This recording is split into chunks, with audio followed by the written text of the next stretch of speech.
You're watching CNN. I'm Julia Chatterley in New York. No safe places left. The words of the military governor in Luhansk, who says Russia is shelling everywhere. He accused Russian soldiers of opening fire on people escaping in a car, killing 4.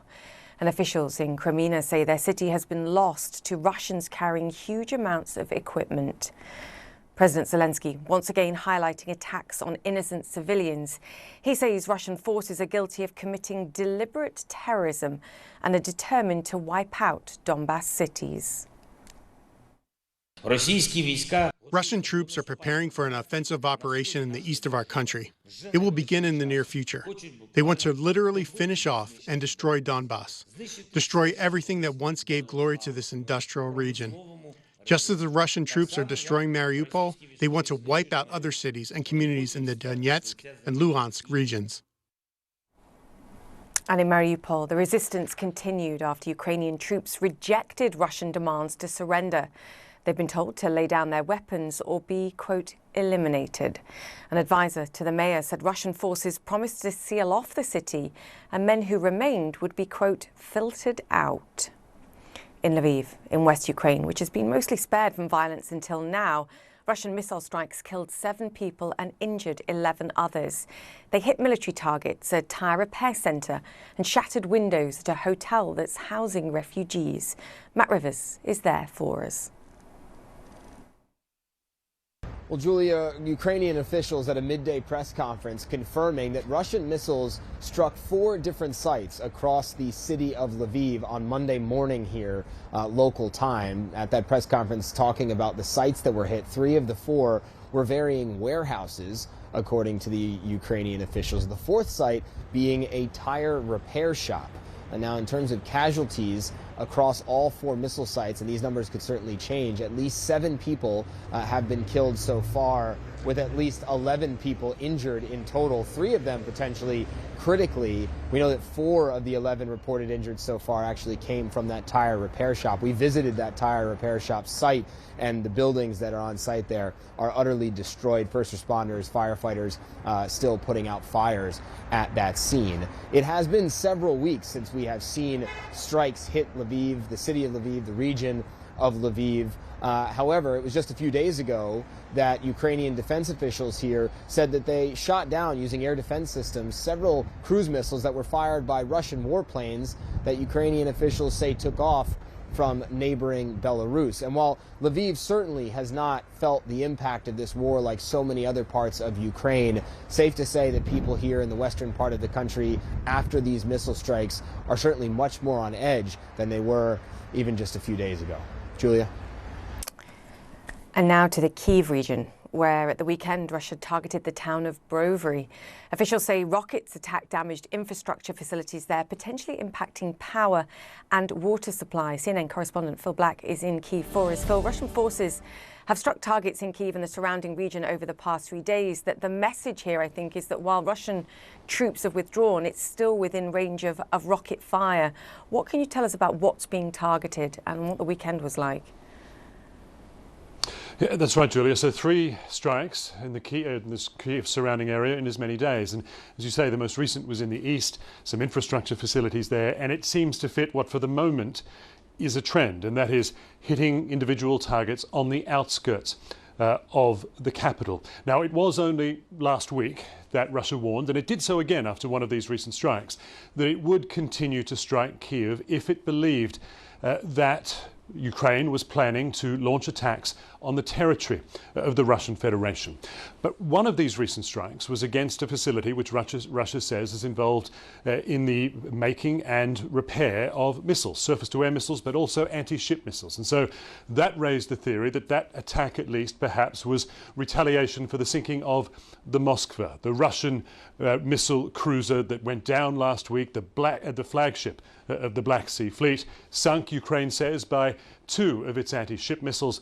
Russia still hasn't acknowledged a missile strike on the ship, has only talked about a fire on board being the cause of the sinking. So as it stands, apart from some theories, a few basic facts in common, a few words of potential motivation from the Russian military, it is too early to say whether or not these represent isolated incidents against specific targets or whether they are part of some renewed, prolonged campaign to once again harass the capital. Julia.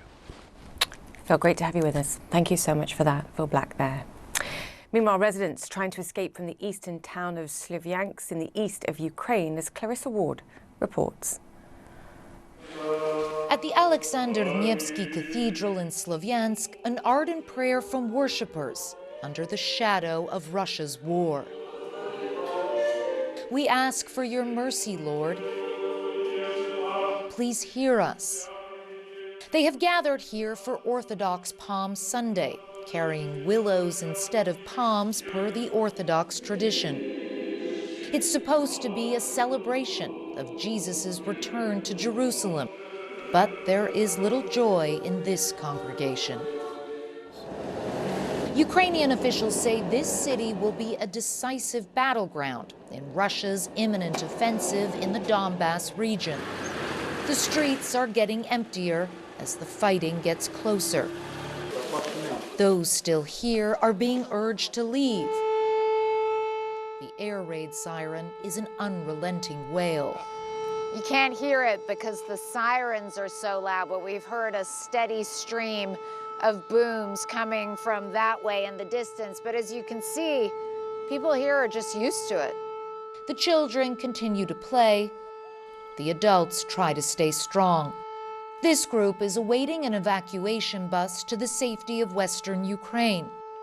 Raisa tells us she's taking her grandchildren to Lviv. Their mother died 3 years ago. You hear what's happening here, she says. My husband's still at home. His health isn't good enough to make the journey. Her granddaughter offers some support. Oh, Grandma, she says, I love you. Anna Stepanovna is full of anguish that the international community has failed to rein in Putin. When they show the children killed, I can't. I cry, she says. Why can't they stop this one idiot? If they will send me, I will shoot him. 7 weeks into this ugly war, there is no end in sight. Pavel is saying goodbye to his wife, Olga. She doesn't want to let go of him. Scenes of separation that have become all too familiar. Everything will be okay, the organizer tells her. Comforting words that mask a grim reality.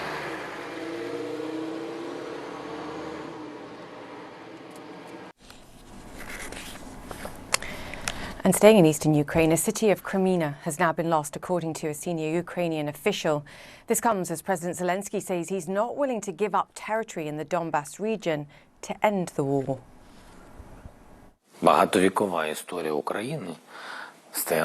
In the centuries-old history of Ukraine, there is the story that Ukraine has either taken some territory or needs to give up some territory. Ukraine and the people of our state are absolutely clear.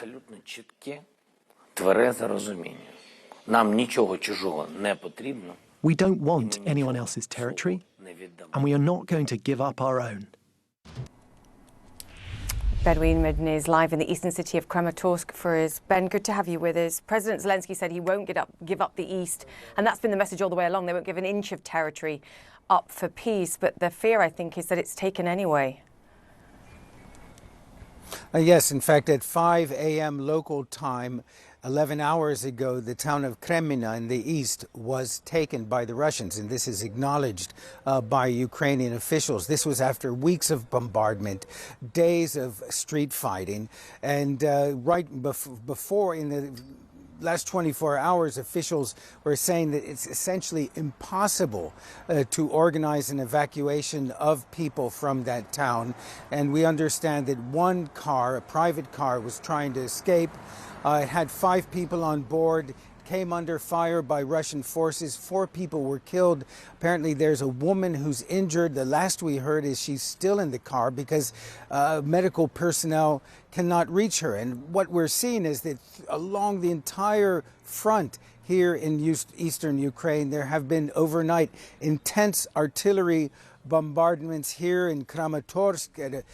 Very early in the morning, a Russian Kalibr or cruise missile hit the town. No injuries as far as we can tell, although it did cause some damage to local buildings. And officials here in the entire area are becoming increasingly concerned that so many people remain, so many civilians remain in this area. Just a little while ago, we were speaking with the mayor of Kramatorsk, and he told us, I've tried to tell people it's not safe, you should get out. But he says some people stubborn, they just want to stay in the homes they lived in all their lives.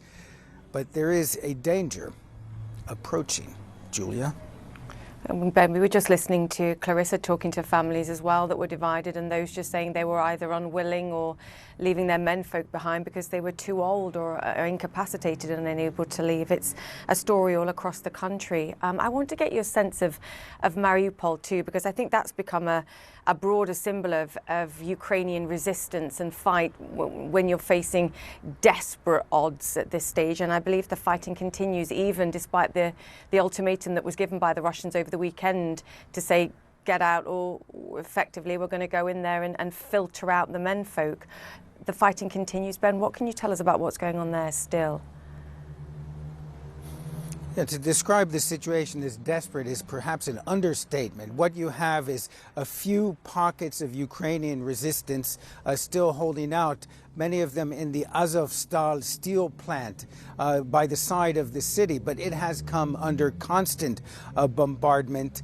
As you said, yesterday at 1 p.m., a deadline expired, a Russian deadline expired, and they said that whoever does not surrender by that deadline, in their words, the words of the Russian Defense Ministry, will be eliminated. We understand they're sealing off the city at this point, and people, male residents, will have 3 choices. Either you join the army, the Russian army, either you help, and this is all forcible, obviously, forced, either you help clean up the rubble, or if you are in any way somebody they suspect of having sympathies or affiliations with the Ukrainian government, whether army, police, local administration, they will be detained and perhaps sent to these so-called filtration camps where their fate obviously is unknown. We understand from officials in Mariupol that as many as 31,000 people have been taken out of the city and put in these filtration camps. Julia? Ben Weidman, thank you so much for that.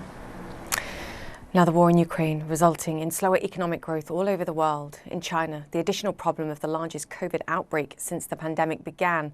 China actually reporting better than expected growth in the first quarter, but of course it's backward looking and the picture is worsening with a 3.5% fall in retail sales last month and unemployment rising. Stephen Zhang has the details. The first officially confirmed COVID deaths in Shanghai involved 3 unvaccinated senior citizens aged around 90 with underlying medical conditions. Now, this kind of amazingly low rate of death, 3 out of over 370,000 infections, just has raised a lot of questions among independent experts, saying it simply doesn't add up compared to what they have seen in other regions and countries dealing with Omicron infections. It's also, in a way, putting the authorities, the Chinese authorities, in a bind, because while they are pointing to this kind of low death rate to showcase their success and effectiveness of their zero COVID policy, it's also making it very difficult for them to justify their continued lockdown of more than 25 million residents of Shanghai, the country's biggest city and its financial and business hub. And already this continued and increasingly draconian lockdown is starting to dampen the prospect of the country's economic growth for 2020. 2022, with analysts saying the seemingly sanguine figure of 4.8% growth for first quarter GDP belies the fact the economy is in distress, because remember, Shanghai went into lockdown only late in March, so the impact is not yet reflected in economic data from this country, and already they are seeing some worrisome trend even in March, with some figures in areas the government has tried to depend on to transform its economic growth model from being dependent on manufacturing to being driven by services and consumer spending. There are some very worrisome trend there, including retail sales dropping 3.5% in March and unemployment figures rising for that same period. So all of this is probably why the central government now has announced a so-called white list of over 600 companies in Shanghai's key industries, authorizing them to resume production under a so-called closed-loop management system. Now remember, that was used during the Beijing Winter Olympics, but as of now, it seems local officials in Shanghai and company executives see very little incentive to adopt the system because of the much greater risks of them being held responsible if new COVID cases emerge under their management, not to mention the logistical nightmare of trying to transport workers from locked down residences to their factories. And all of this, and of course, given Shanghai's prominence in global trade, really means the worst is yet to come, not just for China's economy, but also for the international supply chain. Stephen Jiang, CNN, Beijing. We're going to take a quick break, but we're back after this. Stay with CNN.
Welcome back. For months now, Maxar has provided news outlets around the world with a different view of Russia's invasion of Ukraine.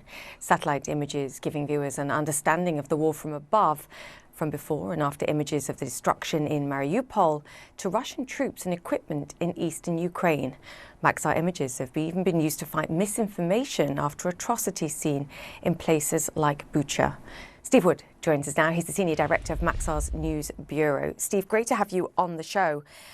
it's not just viewers and it's not just what we see on the TV when broadcasters are discussing what's going on, it's intelligence agencies as well. And it ties to the lack of those on the ground. You're providing an essential part of intelligence understanding of what's going on too. Just talk us through what your technology provides. Good morning, Julia. Yeah, thank you. You mentioned a couple of really important points just at the very beginning. So our satellite imagery, and we own and operate 4 satellites right now that are orbiting around the Earth. And one of the central ideas from really its origins was to have unclassified imagery that could be shared.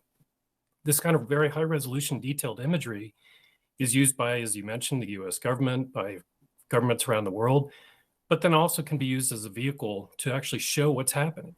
It's a tool that can show things that are in a very remote area. It can be a very dangerous area. It can be otherwise almost impossible to get to. But our satellites, because they're orbiting above the Earth, can see that in a level of detail that is extremely good. I guess that also means if you've got satellites orbiting the Earth, they're only able to capture specific terrain for a certain period each day. What's the capabilities in terms of that? And then how quickly can it be accessed back on Earth? Yeah, no, that's a very important point. So these satellites are moving at a very rapid speed. They are in orbit. So, basic physics, they're moving 17,000 miles an hour. They'll go over, let's say, part of the Ukraine. Let's use Kiev as our example. They'll image in the morning to early afternoon, and then it'll probably be about another 24 hours before they come back. So we are seeing a snapshot in time. But one of the important things that we're doing is we're building more satellites right now. We're getting ready to launch our new constellation called Legion, and that'll bring additional assets. And it's always been a story about getting more eyes on what's happening around the world for our customers. We call it revisit, but it's basically having more looks at an area on the ground so you can actually see what's happening, get that imagery back to the customers, and to do it quickly. Timing has improved dramatically. So we're able to get the imagery in the hands of our customers, including the media like at CNN, within a matter of hours, if not sometimes even minutes. Yeah, I know it's been an incredible resource. You're also focusing your attention now as we see the shape of this war changing on the Donbass region in the east. What can you tell us about what you're capturing even at this stage? Yeah, so one of the things that we've been doing is we will continue to shift our focus based on activity that's happening in the world. Your earlier guest spoke about Shanghai, so we'll look at areas like that.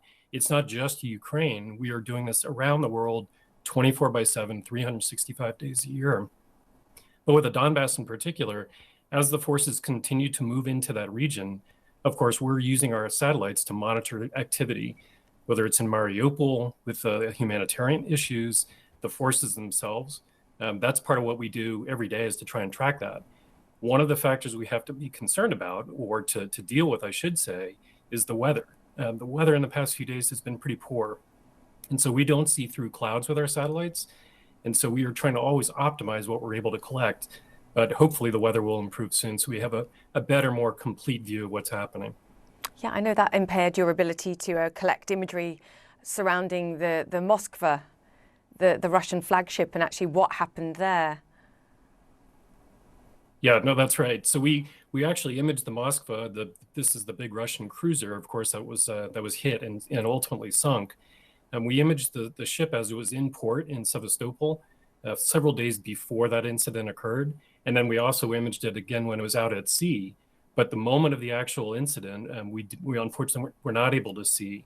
And that's again a part of the limitations, but also the ability to have additional imagery and information to bring this all together as a complete story. It's something that we will always try and improve upon, and the technology continues to improve to be able to let us do that. Yeah, I mean, it's incredible when we don't have people on the ground or troops on the ground in any way or sphere. This is the eyes, effectively.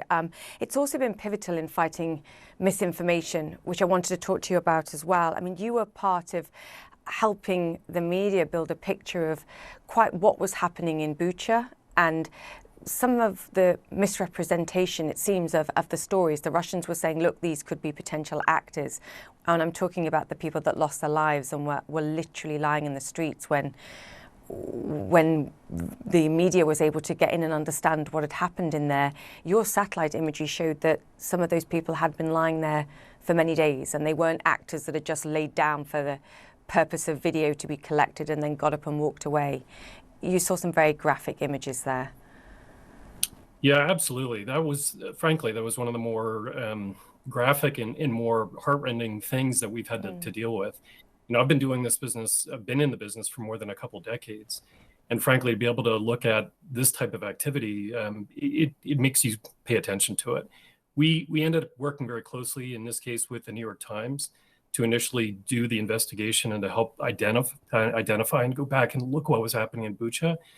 But you raised a really important point too, and it's how people then tried to make disinformation about the entire incident and to claim that it had been faked when we had very satellite imagery, photographic proof of what was really happening.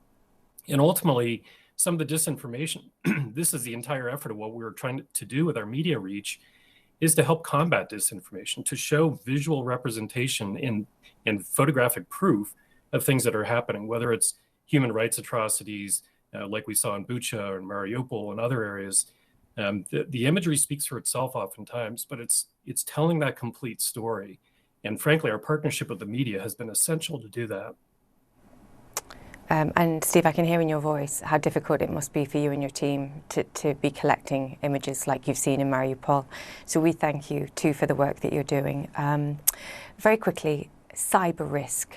Clearly, as we've discussed, you are vital eyes in the skies. How well protected are you against the threat of cyber terrorism that perhaps tries to close those eyes? It's, of course, something we take very seriously. We've been in this business for, again, as I mentioned, a couple decades. So this isn't a new incident for us or a new type of concern or business issue we have to think about. Obviously, we don't go into a whole lot of details about what we do to protect ourselves, but it's significant, and it's something that we will continually modify and update as we need to. So that's really where we are today, and we'll continue to watch that very carefully. Steve, great to chat to you. Thank you for all the work you and your team are doing. Thank you. Steve most Wood, welcome. Senior Director of Maxar News Bureau. Okay, still ahead. The battle for eastern Ukraine is intensifying, a critical moment in the almost 2-month-old conflict for NATO and the West as well. Political risk expert Ian Bremer sees no end to the fighting. His insights into what's next in the crisis coming up.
Welcome back. Russia intensifying its military campaign in eastern Ukraine and launching rocket attacks in the west of the country. 7 people have been killed, 11 injured after Russian missiles struck Lviv, a major population centre, the first substantial airstrikes it's suffered. Heavy fighting also being reported in the besieged city of Mariupol in the southeast. Ukrainian troops there refusing to surrender despite a fresh Russian ultimatum. All this as the eastern city of Kreminna falls to the Russians. Ukraine's President Zelensky saying in an exclusive CNN interview that he refuses to give up territory in the east. Zelensky also warning that Moscow could resort to using nuclear weapons if the war does not go Putin's way. They could do it. I mean, so they can. For them, life of the people is nothing. That's why we should think, not be afraid. I mean, that not be afraid, be ready. But that is not the question to Ukraine, and not only for the Ukraine, for all the world. I think so. Ukraine, not the only major international story this Monday. Beijing doubling down on its zero COVID policy, expanding emergency lockdowns to multiple cities as case numbers tick higher. Ongoing lockdowns in Shanghai and other areas were a factor behind a 3.5% drop in retail sales last month, with the Chinese jobless rate rising at the same time. Ian Bremer joins us. He's the president and founder of the Eurasia Group and G0 Media and the author of the new book, The Power of Crisis, How 3 Threats and Our Response Will Change the World. Ian, always great to have you on the show. Where to begin? I think you were the first person that said to me, unfortunately, the war in Ukraine won't end swiftly and it won't end well. And now the intelligence services are saying, look, this could last all year. Is that your view too? Sure. There's no scenario where it ends well for anyone. And of course, least of all for the Ukrainians. I think what we're looking at right now, you know that the Russians have just taken their worst naval combat loss of the sinking of their flagship in the Black Sea since World War II. And it was taken out by the Ukrainians, a country that doesn't even have a navy. That is an enormous humiliation for Russia, on top of what has been a string of humiliations for Russia in this war. But they're not going to capitulate. They're not going to accept defeat. And so when Zelensky is interviewed on CNN, excuse me, and says, yes, they can use nuclear weapons, what he's saying is that the Russians are already being cut off from pretty much every economic sanction that could be used against them. Almost every weapon system that could be sent to the Ukrainians are going to be sent to the Ukrainians. What else can plausibly be done against Russia? It's not like people are going to invade Russia itself. And so the willingness of Putin to throw everything he has to ensure some form of outcome in Ukraine that he can claim as a victory for his own people and for the Russian nation is kind of minimum table stakes for Putin. It certainly means there's no successful negotiations process going forward, but it also has to make you feel a lot worse about where this war is going, Julia. I mean, the Pope was warning about nuclear weapons this weekend. As you point out, President Zelensky saying they don't rule that out either. Is that a possibility, the use of chemical or nuclear weapons? And does it change anything for the West if we do see that? Yeah, of course, it does change things in the sense that I think it strengthens the willingness to compare Putin with the most villainous, murderous dictators in global history. I mean, right now, if people compare Putin to Hitler, I think there's still a view that that's a bridge too far for most people that aren't partisans in the war. If he were to use a nuke, you know, it's sort of like anything you can do to get rid of this dictator, you sort of have to do. Biden's moved in that direction already by saying that he's committed war crimes, by saying he's committing genocide. But if he moves towards nuclear weapons, I really think thankfully is a very, very low probability scenario, though I agree with the Ukrainian president it's possible. But chemical weapons, I mean, if it looks like the Russians are losing in southeast Ukraine, are not able to take the Donbass, that the Ukrainians are able to strike territory inside Russia with their helicopters, with their artillery, I think the Russians would absolutely consider using chemical weapons, because the Ukrainians have no defense against them, because that would cause panic in the cities, that would empty the cities and would make it easier for the Russians to take that territory in a way that militarily, otherwise, perhaps that might not be available to them. The underperformance of the Russian military was clearly a very good thing in the early weeks because it stopped them from taking Kiev. It stopped them from getting rid of the Ukrainian government. The longer we go, the more the underperformance of the Russian military is itself a danger because it makes it more likely that Putin will act in ways that are even more destabilizing. I was going to call it a war of attrition, and it's wrong for a couple of reasons because the battles and the war is bigger than that in a sense. But I do wonder in that kind of scenario, who outlasts who, particularly if the West continues to feed weaponry and more forceful weaponry to the Ukrainians. And on the Russian side, you've got an increasingly frustrated President Putin who is seeing losses, who's seeing underperformance and looks to what he has remaining. All at the same time, his economy continues to come under severe pressure. He said today, inflation of 17.5%. Well, so look, the Ukrainians, of course, their economy is being almost halved this year. And that is an astonishing blow to any country of scale in the world.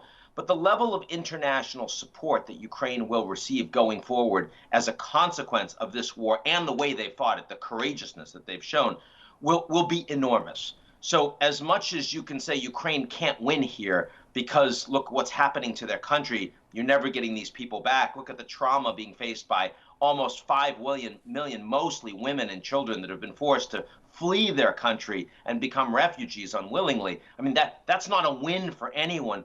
But you can see the Ukrainians be able to rebuild in most of their territory and actually use this from the ashes of the war, build into a country that they would all be very proud of, that there'd be a strong sense of nationalism, and they would increasingly be oriented towards and aligned towards Europe. For Russia, Julia, there is no such outcome. There's no way that you can rebuild a normal political or economic or security relationship between the United States and Russia as long as Putin's in power. And I increasingly think that's true for the Europeans as well. And that's a huge problem because, of course, China's still out there. They're buddies with Putin. I get it. But actually, if you look at Russia's population, if you look at their economy, you look at their infrastructure, it's mostly in the Russian West. It's mostly oriented towards Europe. And that's gone. They've literally destroyed it because of their decision to invade this country of 44 million people. Yeah, this is a fascinating point. There was a great op-ed in The Economist at the weekend, and it said only a third of the world actually has denounced this war. The other third is neutral on the fence, and they include countries like India, the UAE, the Saudis. And then the other third, and obviously that includes China, to varying degrees is sort of portraying Russia's narrative on this war too. And I look at what's taking place in Shanghai and the pressures now that China's coming under. To what extent, if anything, does what they're suffering now with COVID and the challenges that you and I have talked about with the zero COVID policy in some way come to bear on the pressure or not that they place on Russia to end this? There's not much pressure from the Chinese government on Russia at all at this point, and they certainly would be able to use it. Look, I mean, in part, you see that the Chinese are not doing more trade with Russia, even though they're politically supporting them. And that's because Chinese companies have lawyers. And they understand that they do not want to fall afoul of secondary sanctions in the United States. They know that whether or not they like the American policies, and they can't stand American sanctions, and they've been very strong in saying that these sanctions are overdone, but that China's trade with the U.S. and the West matters a lot more than their trade with Russia. The role of the American dollar, the American financial institutions are great, and that of Russia really doesn't matter. So the Chinese, as much as they are politically aligned with Russia and will be going forward, their worldviews are more overlapping.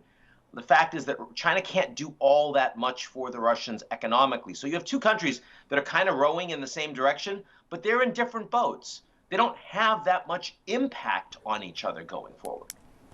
Both boats, to varying degrees, taking on water at this stage. Give me the outlook. The Russian boat is taking on a lot more water. Yeah. Let's be clear. Yeah. Admittedly, David and Goliath comparison to be made there too. Push it forward for 2022.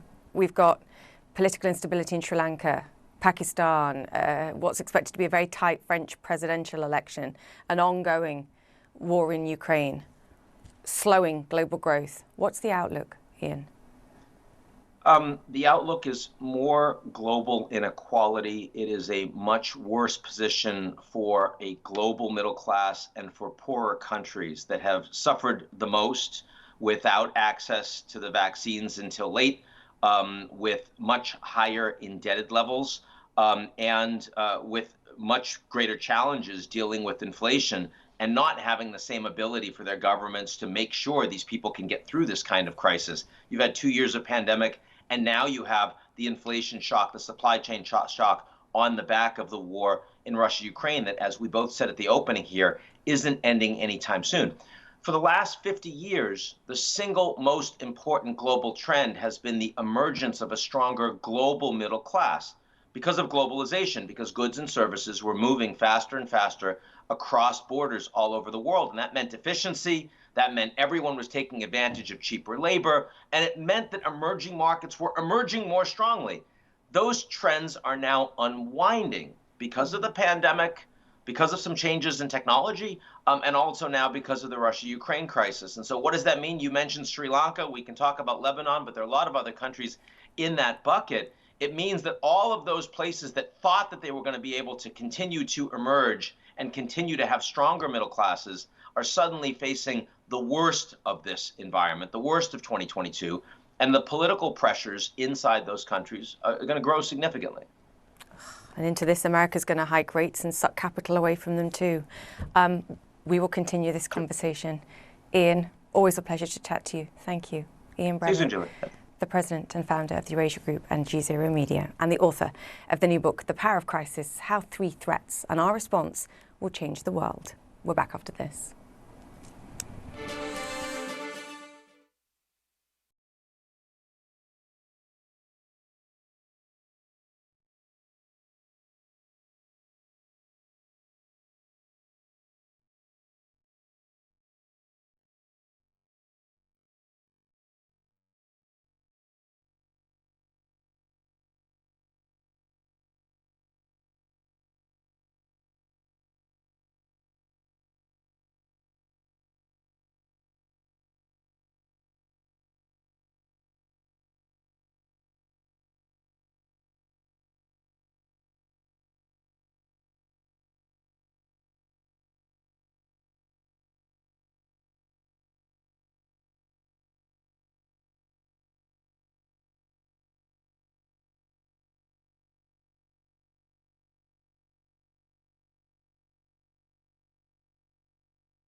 Welcome back. Let me bring you up to speed with some of the other stories making headlines around the world.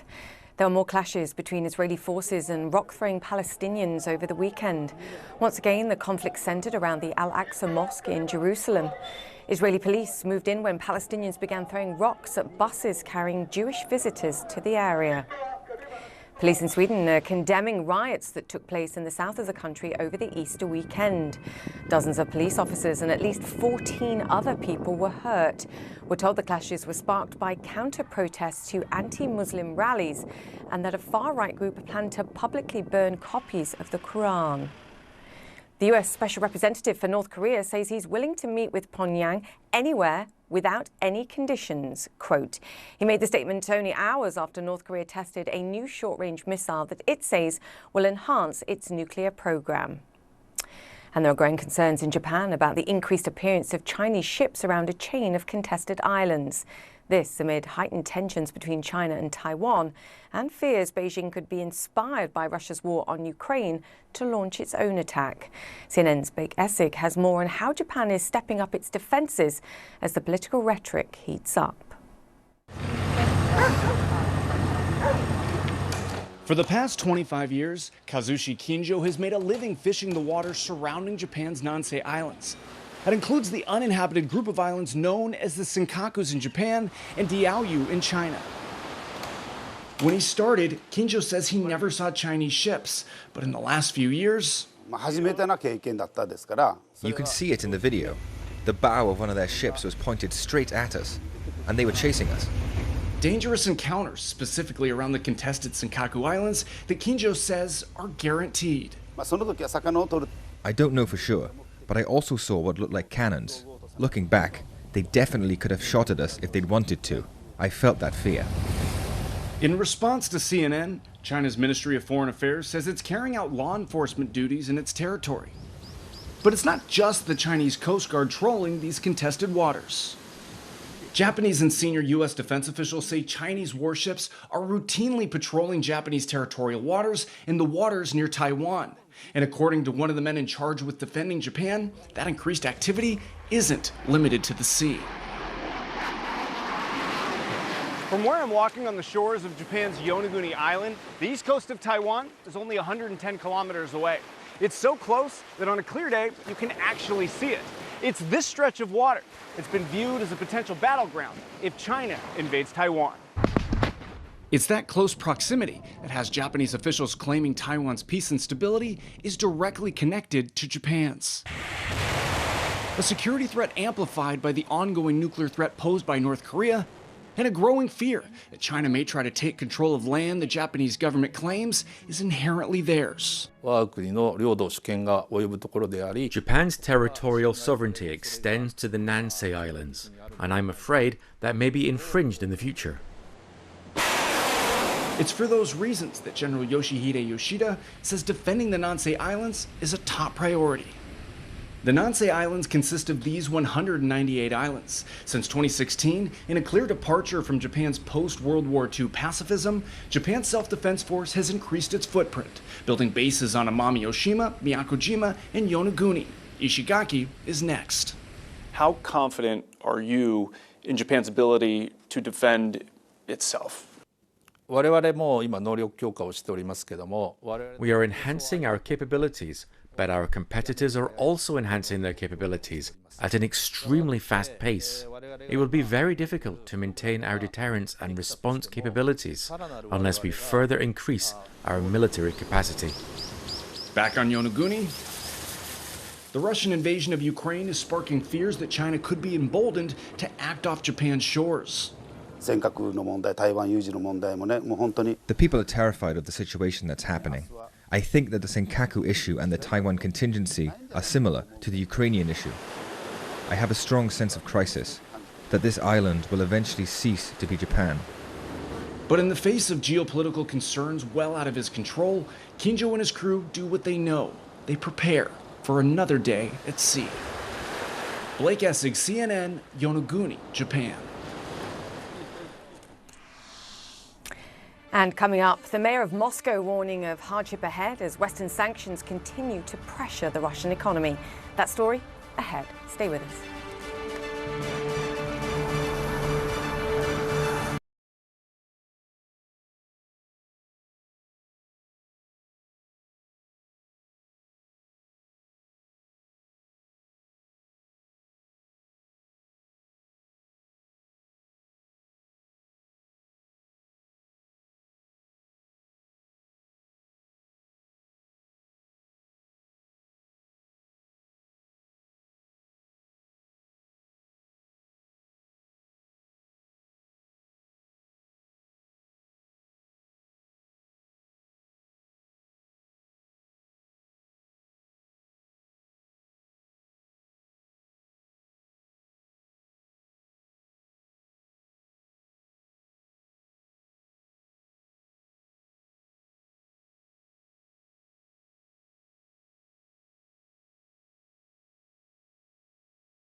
Welcome back. The World Bank today cutting its 2020 global growth forecast as the war in Ukraine intensifies.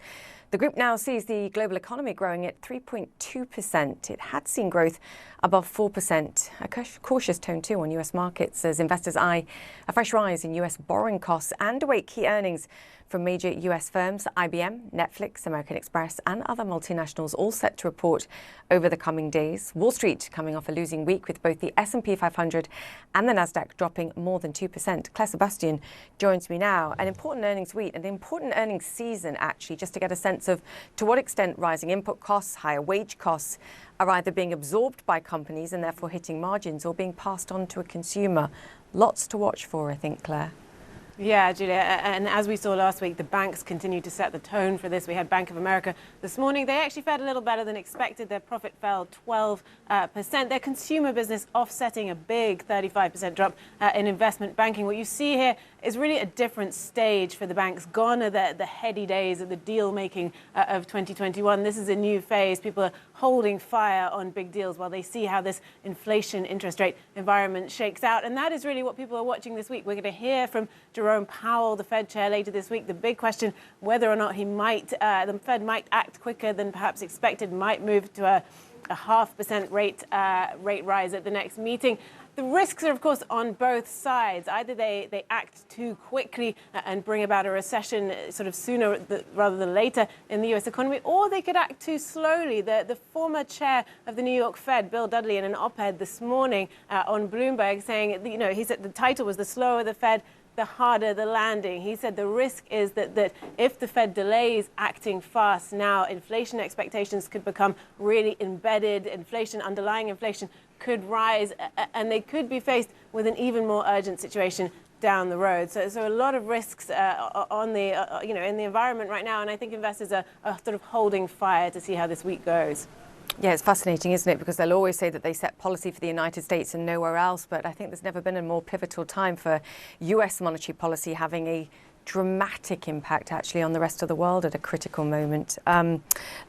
Speaking of that, let's talk about Russia, because we got a sense from President Putin himself this morning about the impact that they're seeing on their economy.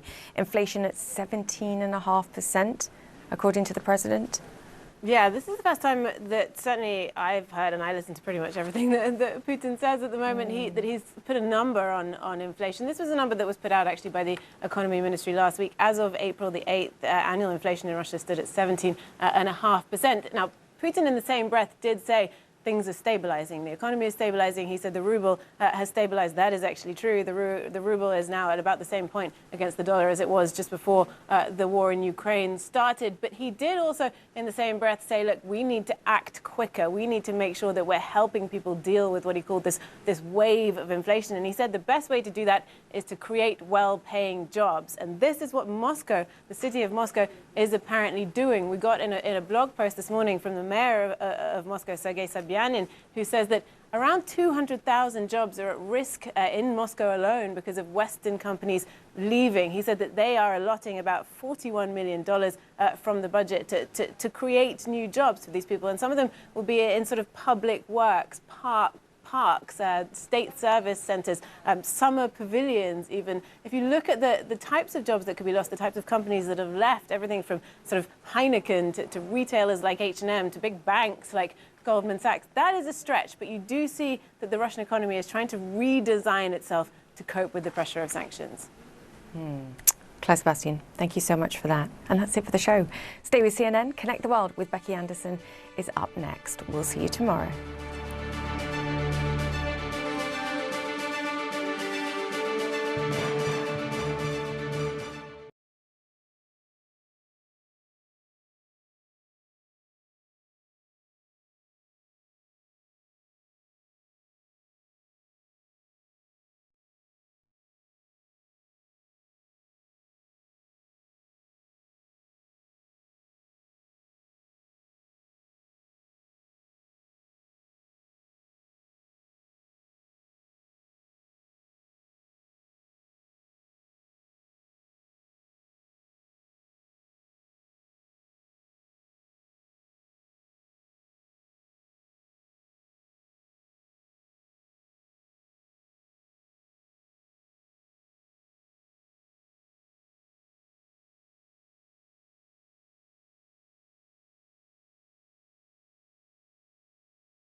Ukraine's safe haven now reeling after days of deadly Russian strikes. Is anywhere safe anymore?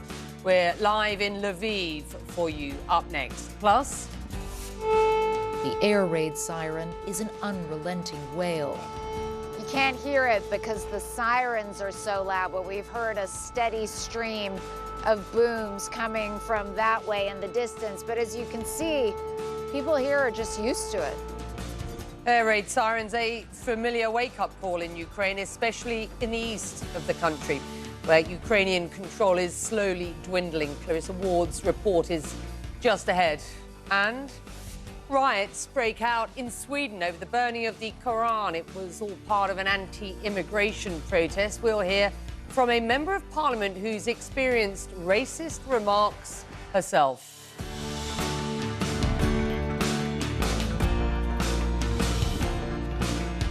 Well, hello and welcome to Connect the World. I'm Becky Anderson, coming to you live from London.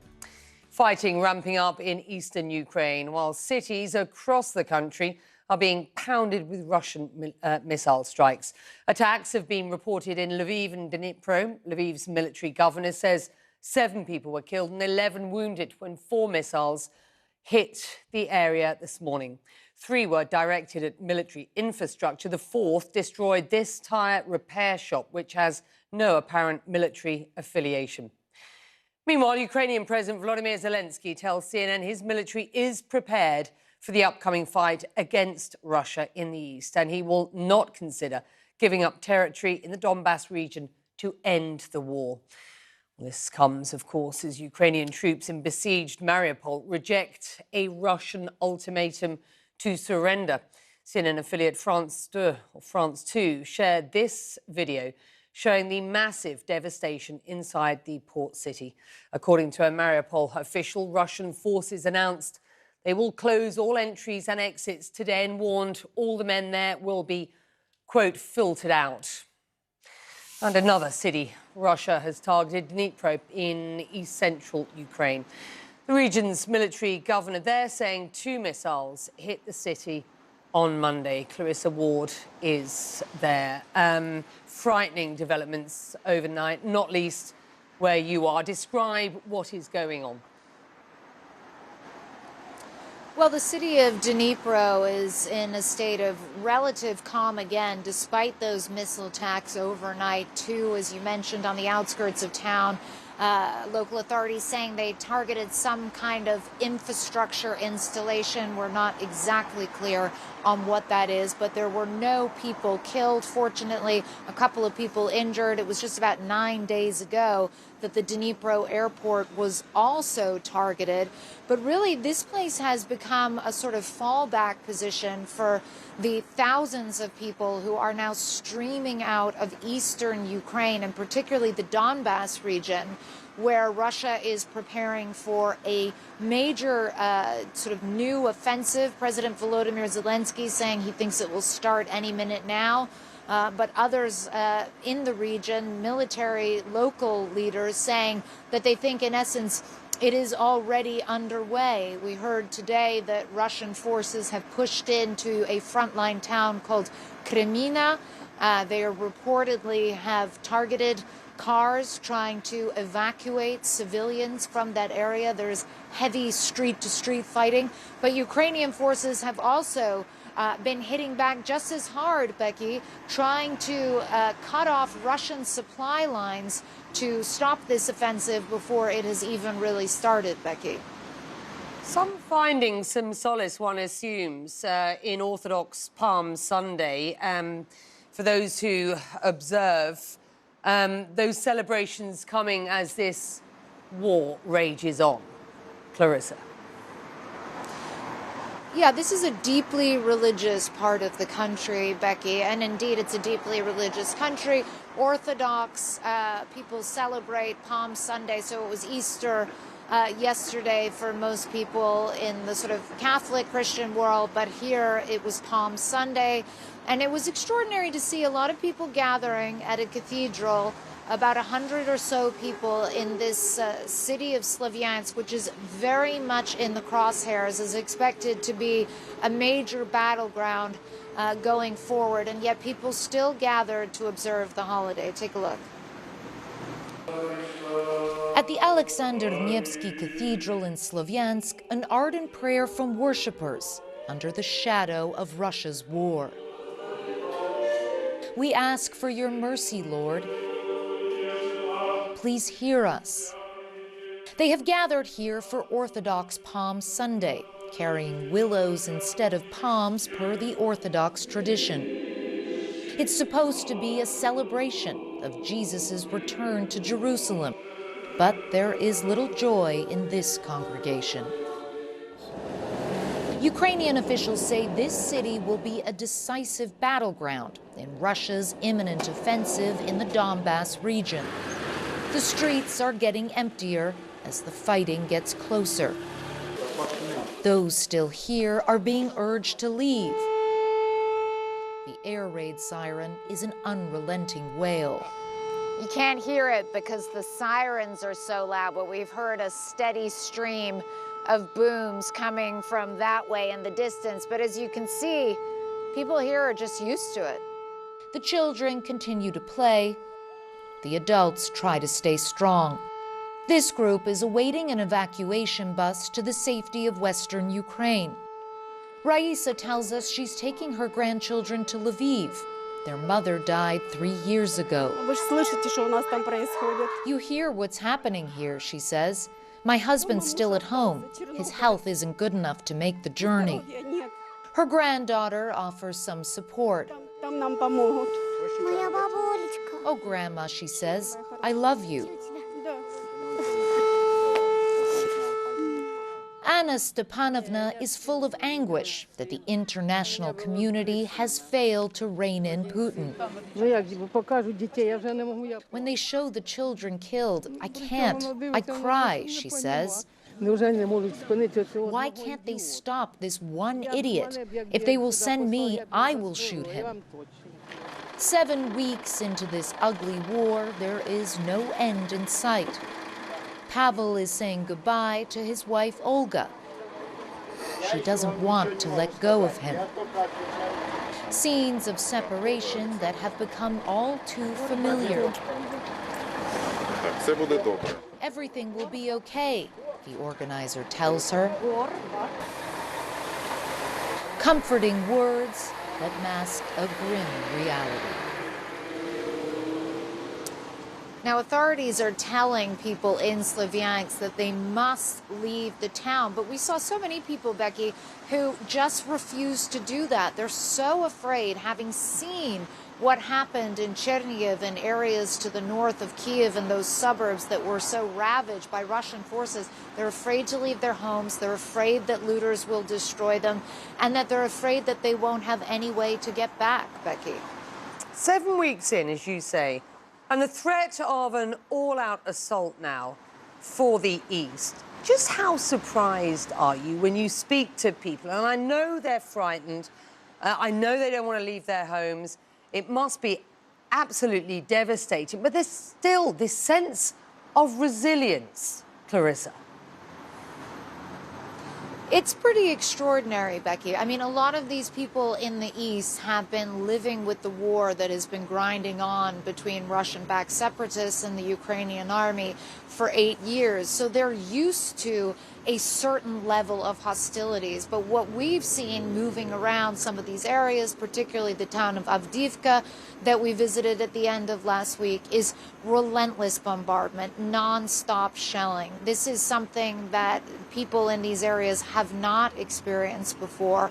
We spent time with people who are trapped alone, have no way of getting out. Their windows have been blown in, the elderly, the vulnerable, and still many decide to stay, sometimes out of an abundance of bravery and courage and strength, and also sometimes out of fear that they have nowhere to go, that they don't have the money to sustain themselves. And what I would say is that you don't see the same level of logistical support here in the East that we saw, for example, in the Kiev suburbs in terms of trying to get people out of these areas and coming up with places in cities like Dnipro where they could potentially seek shelter for the months ahead. And then the final thing I would just add is that the situation in Mariupol, that city poised to fall any day now, that is certainly going to have a really damning effect on the morale of people here as we will start to see the full scale of destruction and just begin to potentially peel back the surface of the atrocities there, because of course Russian forces unlikely to allow many impartial journalists to see what truly has gone on there, Becky.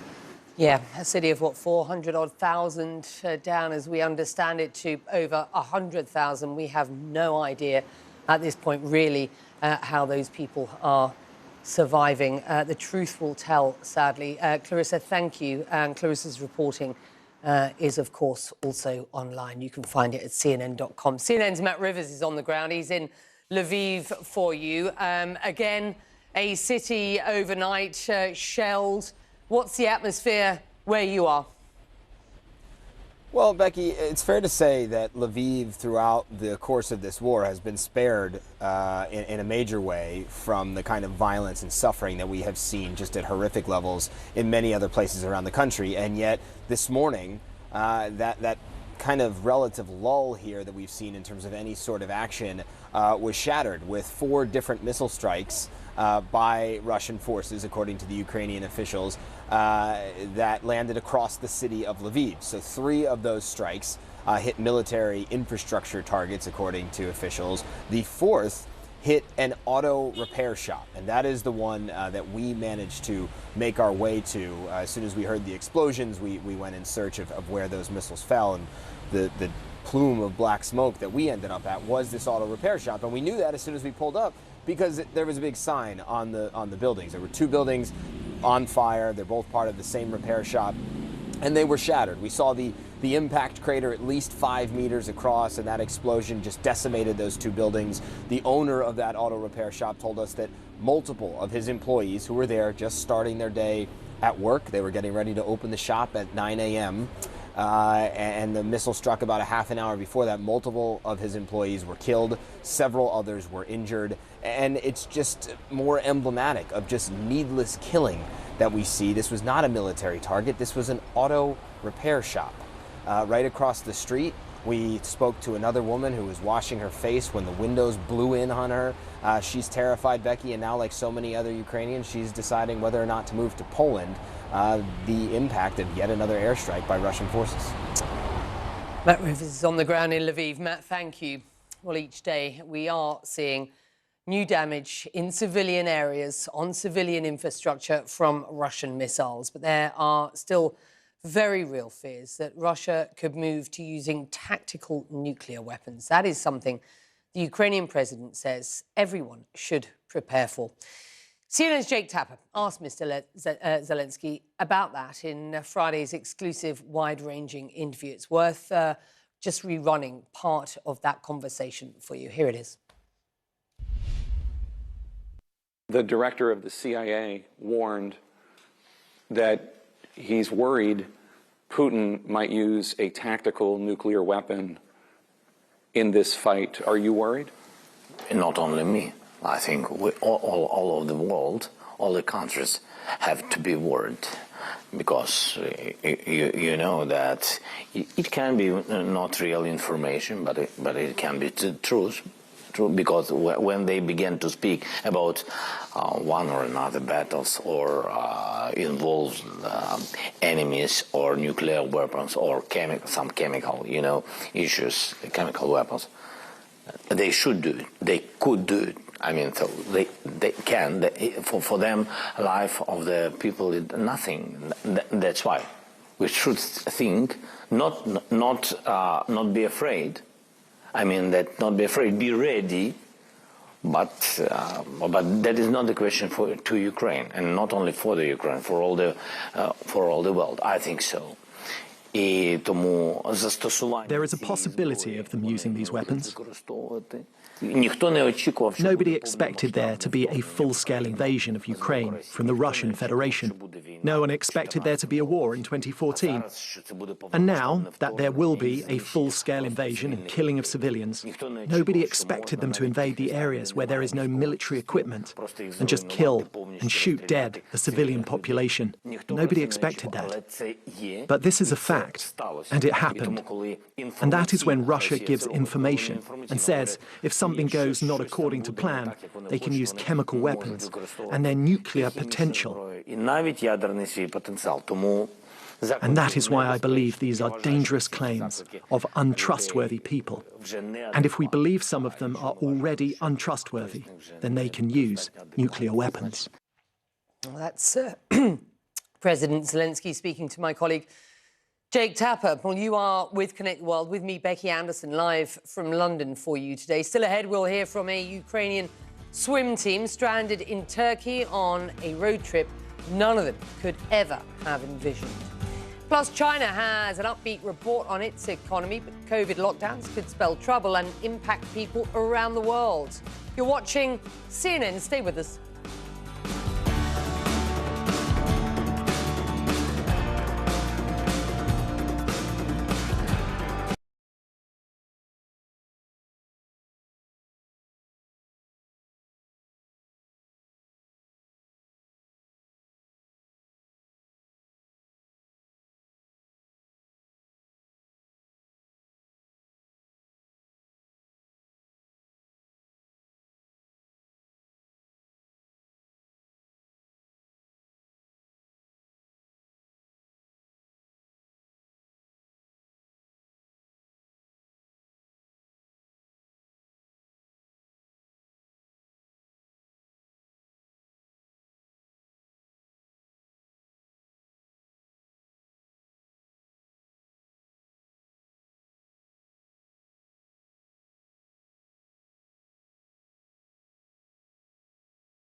You're watching Connect the World. I'm Becky Anderson. Before we get back to our continuing coverage of Russia's invasion of Ukraine, I want to get you up to speed on some of the other stories around the world that are on our radar today. And these are what's going on. The South Korean president's office says it is stepping up surveillance of North Korea's movements after Pyongyang's recent missile launches. Now, North Korean state media published images this weekend of a new weapons test, which comes as the US and South Korea hold joint virtual military exercises. Chinese authorities say 3 people who were elderly and unvaccinated have died of COVID in Shanghai. These are the first official COVID deaths in Shanghai's latest outbreak of more than 370,000 cases. Officials are calling for more daily PCR testing for residents in buildings that have positive cases. Well, China's economy did better than expected in the first 3 months of the year. The government said its gross domestic product grew 4.8%. However, with some manufacturers now suspending work due to the COVID surge there, officials warn of significant challenges ahead. Well, China's central bank says it will do more to help industries hit by this pandemic. Stephen Zhang has more on what those challenges are that are now facing the world's second largest economy.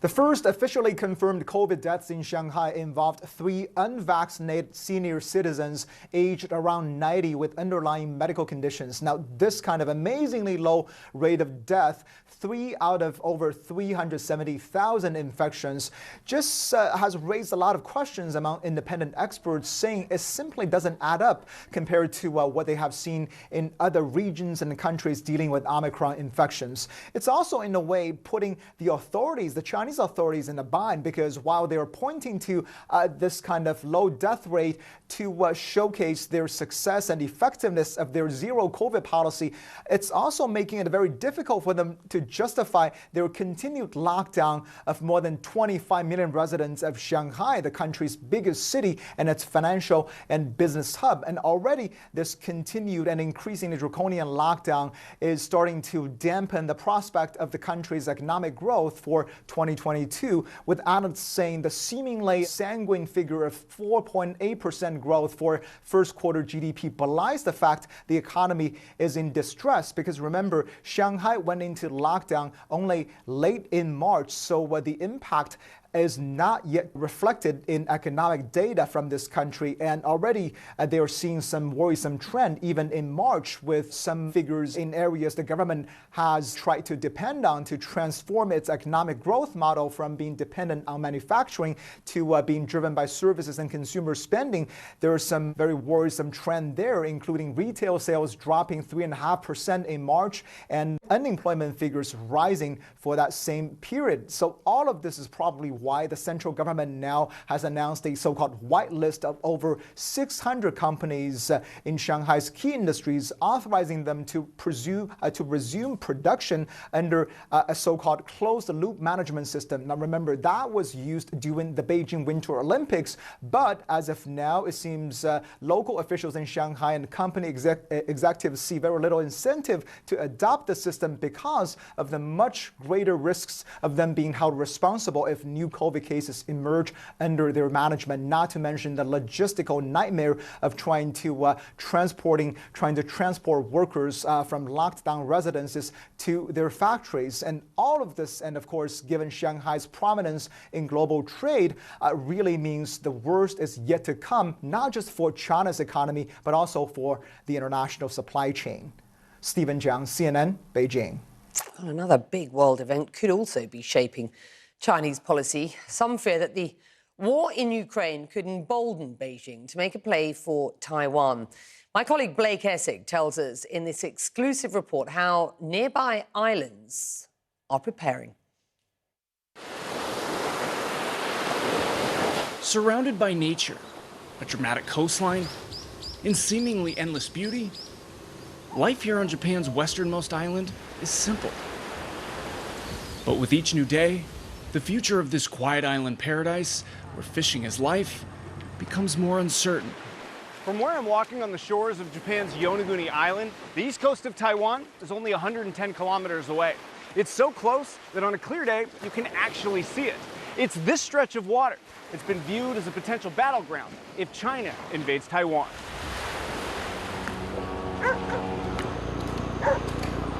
For the past 25 years, Kazushi Kinjo has made a living fishing the waters surrounding Japan's Nansei Islands. That includes the uninhabited group of islands known as the Senkakus in Japan and Diaoyu in China. When he started, Kinjo says he never saw Chinese ships, but in the last few years, dangerous encounters, specifically around the Senkaku Islands, are guaranteed. You can see it in the video. The bow of one of their ships was pointed straight at us, and they were chasing us. This video, he says, is from his first confrontation with the Chinese Coast Guard back in 2018. I don't know for sure, but I also saw what looked like cannons. Looking back, they definitely could have shot at us if they'd wanted to. I felt that fear. In response to CNN, China's Ministry of Foreign Affairs says it's carrying out law enforcement duties in its territory. But it's not just the Chinese Coast Guard trolling these contested waters. There are about 160 troops based at this coastal surveillance station inside Camp Yonaguni within eyesight of Taiwan. And since last summer, what they've likely seen are Chinese warships routinely patrolling Japanese territorial waters in the waters north and east of Taiwan. That's according to Japanese and senior U.S. defense officials. It's a presence that the Japanese government says has steadily increased every year for more than 2 decades. And it's not just at sea. In roughly the past 2 years, the number of times Japan has been forced to scramble fighter jets because of China threatening its airspace has nearly doubled. An escalation in the air and at sea that one of the men in charge with defending Japan says is increasing tensions. We cannot easily speculate over their intentions, but we are concerned about it, as it is a very provocative act.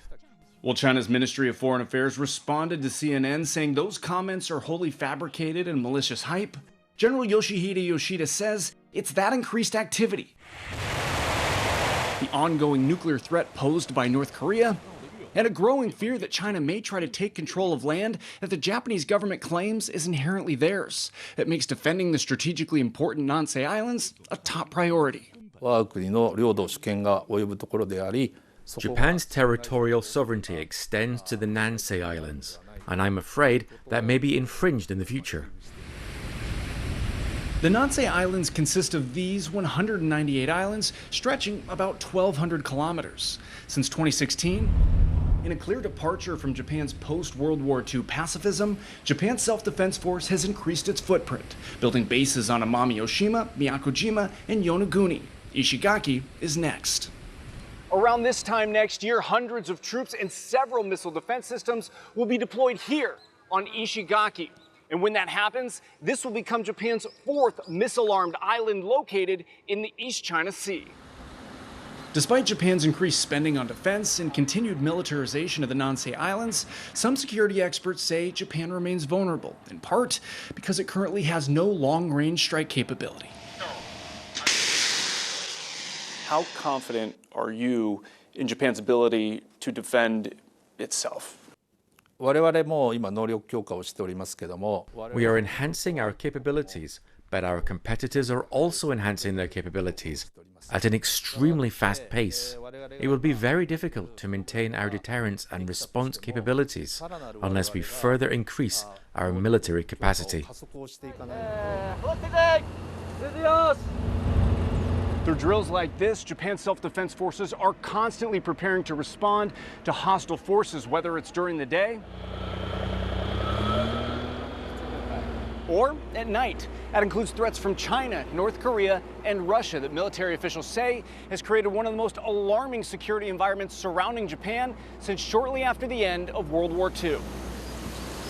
Back on Yonaguni, the Russian invasion of Ukraine is sparking fears that China could be emboldened to act off Japan's shores. The people are terrified of the situation that's happening. I think that the Senkaku issue and the Taiwan contingency are similar to the Ukrainian issue. I have a strong sense of crisis, that this island will eventually cease to be Japan. But in the face of geopolitical concerns well out of his control, Kinjo and his crew do what they know. They prepare for another day at sea. Conflict here in Yonaguni isn't necessarily imminent, but China's constant presence off the coast and the possibility of war has many people living here worried, wondering about their future. Blake Essig, CNN, Yonaguni, Japan. Well, coming up, rising tensions over new clashes at Jerusalem's most sensitive holy site. We are live in Jerusalem for you. Up next, this is Connect the World. I'm Becky Anderson.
Russian forces are once again attacking western Ukraine. The Lviv regional military governor reporting 7 deaths and 11 injuries after Russian strikes hit 4 targets in the city. He describes the targets as 3 non-military warehouses and a tyre repair shop. Well, an advisor to the Mariupol mayor says Russia has been bombarding a giant steel plant in that southern port city, the last large base of operations for Ukrainian forces there. Fighting going on past Russia's Sunday deadline for Ukraine to surrender to Mariupol. This video coming from France 2. CNN is not on the ground in Mariupol. One important aspect of this war, Ukrainians stranded outside their homeland when the war started and now unable to return home. Such is the case for this team, a team of young disabled swimmers from Ukraine. They've been living in Turkey since February, away from their families. The team and their coach now relying on charity to survive. Well, my colleague Jumana Karadze connecting us now from Istanbul. Jumana.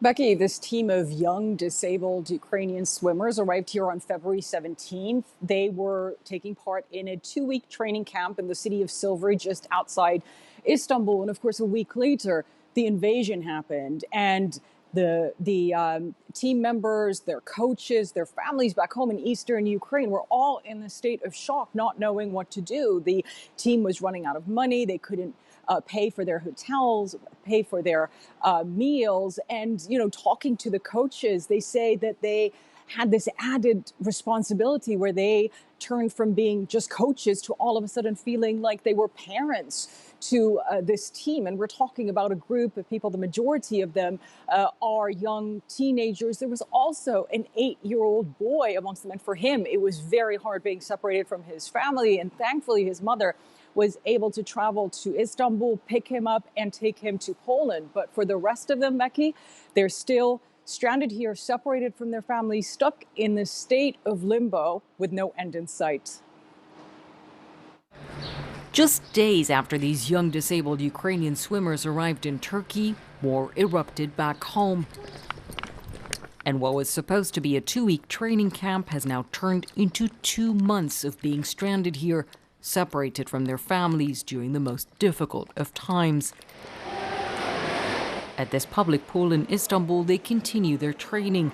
It's also a distraction from the one thing that's on everyone's minds. I just try to don't think about because it's a lot of information about war. I just try to little bit don't think and more training. 24-year-old Kirilo Gerashenko, a Paralympic silver and bronze medalist, is the oldest member of this group of 6 disabled athletes from the eastern Ukrainian city of Zaporizhia. Ilya Sharkov, who's just 15 years old, dreams of becoming a Paralympic champion. But all he wants right now is to be with his parents who live in the Russian-occupied city of Melitopol. To call and see their son, they have to bike 50 kilometers from their home for internet access. Ilya wants us to send them a message. My dearest father and mother, I love you so much, he says. I wish you happiness and health. Say hello to my grandparents and my aunt. 16-year-olds Victoria and Camila speak with their families every day. They're happy that we're in a safe place and not in Ukraine now, that we don't need to stay in the air raid shelters and do not hide, Victoria tells us. Camila struggles to express how much she misses her family. 12-year-old Vitali is used to traveling, but he's never been away from his parents for this long. Some nights the coaches find the children, especially the girls, crying because they miss their mothers. They lack affection, Coach Irina tells us. We give them affection, warmth, and they give it to us probably even more. In the evening, they don't let us go and ask to hug and kiss us. This single mother doesn't want to talk about missing her own family, her 6-year-old daughter who lives with her elderly grandparents. It's too upsetting, she says. Irina can't abandon her team, and traveling across a war zone with disabled young people is just too risky. Every day, my heart is torn two ways, between my home and these children, she says.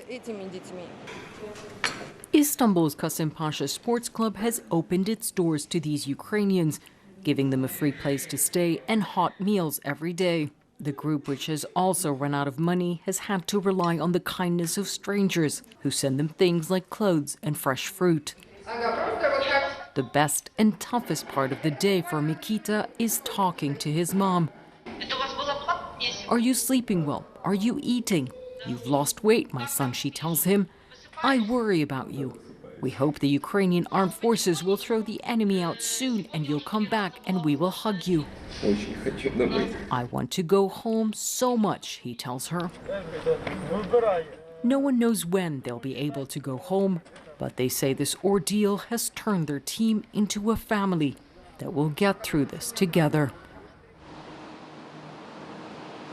And, you know, Becky, we've heard from some of the families of the team members, and they are so grateful to these three coaches, Irina, Natalia, and Ilya, who they feel could have abandoned the children, but they did not, that they're staying with them, that they're taking care of them.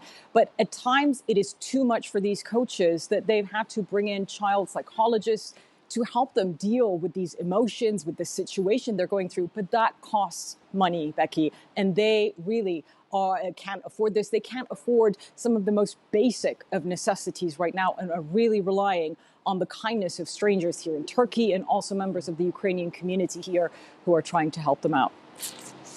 Jumana, thank you. Jumana Karachi reporting for you. Well, a holy city, three religions and a special weekend meant for sacred rituals as Jews marked Passover, Christians celebrated Easter, and Muslims offered special prayers during the holy month of Ramadan. But this rare overlapping of religious holidays saw new clashes between Israeli security forces and Palestinians in and around Jerusalem's most sensitive holy site, the Al-Aqsa Mosque compound. Sunday's violence follows fierce clashes Friday at the site, part of a recent upsurge in violence. CNN's Hadas Gold joining me now from Jerusalem. And while it's difficult to establish what, let's call it the guiding hand, as it were, is of this most recent uptick in violence, it is clear that the sparks are there, and this continues. How concerned are authorities on both sides that this could escalate significantly at this point? Well, the tensions are definitely still simmering after this past weekend. It was a uniquely holy weekend, you could call it. That overlap you talked about, that hasn't happened since, I believe, 1991. But it was marred by violence. As you noted, we saw clashes once again at the Al-Aqsa compound, which is also known as Temple Mount to Jews. The Israeli police say they once again entered the compound because they said they needed to clear it out of what they said were young Palestinians who they said were collecting stones in order to throw them at groups of Jewish people who were supposed to come visit the area. Those confrontations, according to the Palestinian Red Crescent, led to 19 people injured. And the violence sort of seeped out of the Al-Aqsa compound because near the old city, there were reports of public city buses that are often used by Jews to get to the holy sites that were attacked by people who were throwing stones at them. There's images of these buses with broken windows, and according to the emergency services, 7 people were treated in hospital for light injuries. There were also some videos of other Jewish people in the old city being attacked. But so far, since Sunday, things have been calm. However, there have been political ramifications. The United Arab List, the only Arab party to sit in the Israeli coalition, the Israeli government coalition, has announced it's freezing its participation for now in protest to the violence at Al-Aqsa compound. Becky?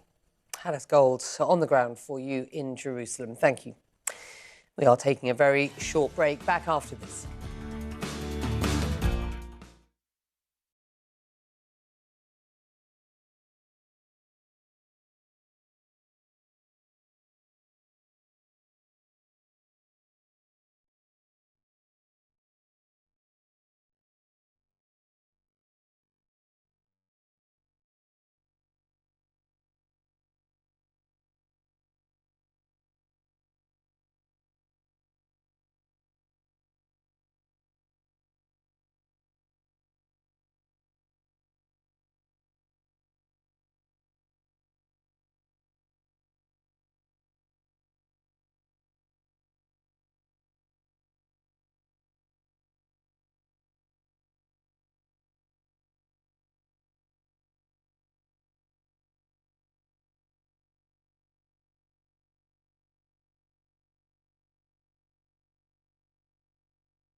Tennis players from Ukraine showing incredible fighting spirit, pulling off major upsets on Sunday at the Billie Jean King Cup qualifying round in North Carolina. But it all came down to the doubles match where, in the end, the US edged them out. It didn't really matter what the result was, though, at the end of the day. Amanda Davis from World Sport is with us because it's that sort of spirit, isn't it? And you've been talking to some of these Ukrainian tennis players throughout this war, haven't you? And it's been remarkable. Yeah, and they're fighting for so much more than the win. And so many of these sports people from Ukraine that we are now seeing were in Ukraine when the war started. Diana Yastremska and her sister hid in an underground car park for 72 hours before they then left. And they're fighting for the bigger cause here, and the support they're receiving around the world is just incredible. And yeah, we've got more and more of the stories that are emerging. We'll continue to tell, of course. Fantastic. Good competition as well. It's good to see. Thank you, Amanda. Amanda's with you after the break. We are back after that. Stay with us.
Hi, thanks for joining us. Welcome along to World Sport Live from London with me, Amanda Davis. Kyrie Irving occupied much of the NBA's water cooler chat in the early part of this season, even when he wasn't playing. But there's no let-up now. We're at crunch time with the serious business of the playoffs underway. He is the man at the centre of the headlines once again after a dramatic late defeat for the Brooklyn Nets against his former team, the Boston Celtics. We can cross live to CNN Centre and join my colleague Andy Scholes. Andy, Kyrie in the headlines, and not only letting his game do the talking.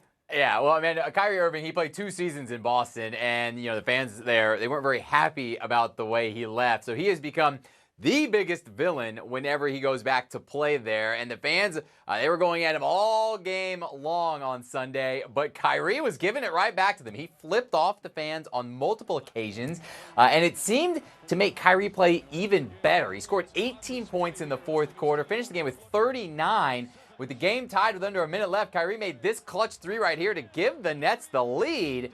The Celtics, though, down 1 under 30 seconds to go. They play some incredible defense on this possession, forcing Kevin Durant to take a bad shot. Celtics then decide not to call a timeout.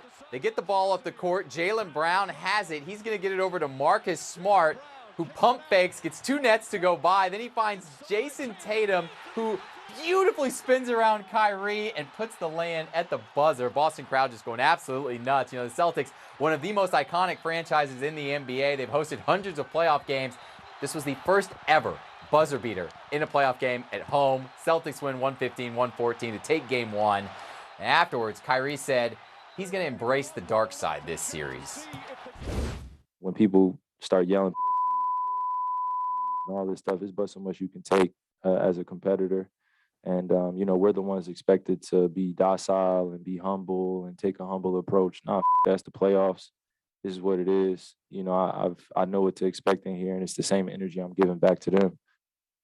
All right, the Bucks, meanwhile, opening up their title defense against the Bulls. Milwaukee jumping out to an early 16-point lead in the first quarter. Giannis Antetokounmpo leading the way with 27 points, including this monstrous putback slam. Chicago, though, kept chipping away, eventually taking the lead in the third quarter. Fast forward to 5 minutes to go. Drew Holiday hits a big three, put the Bucks back on top. The Bulls did have one last shot to tie this game with 29 seconds left, but Zach LaVine's long three, no good. Milwaukee holds on to take game one in a low-scoring affair, 93-86. The teams are going to meet again for game two on Wednesday night. Amanda, game two of Celtics-Nets is also going to be Wednesday night. Can't wait to see what the fans and Kyrie have in store for us in that one.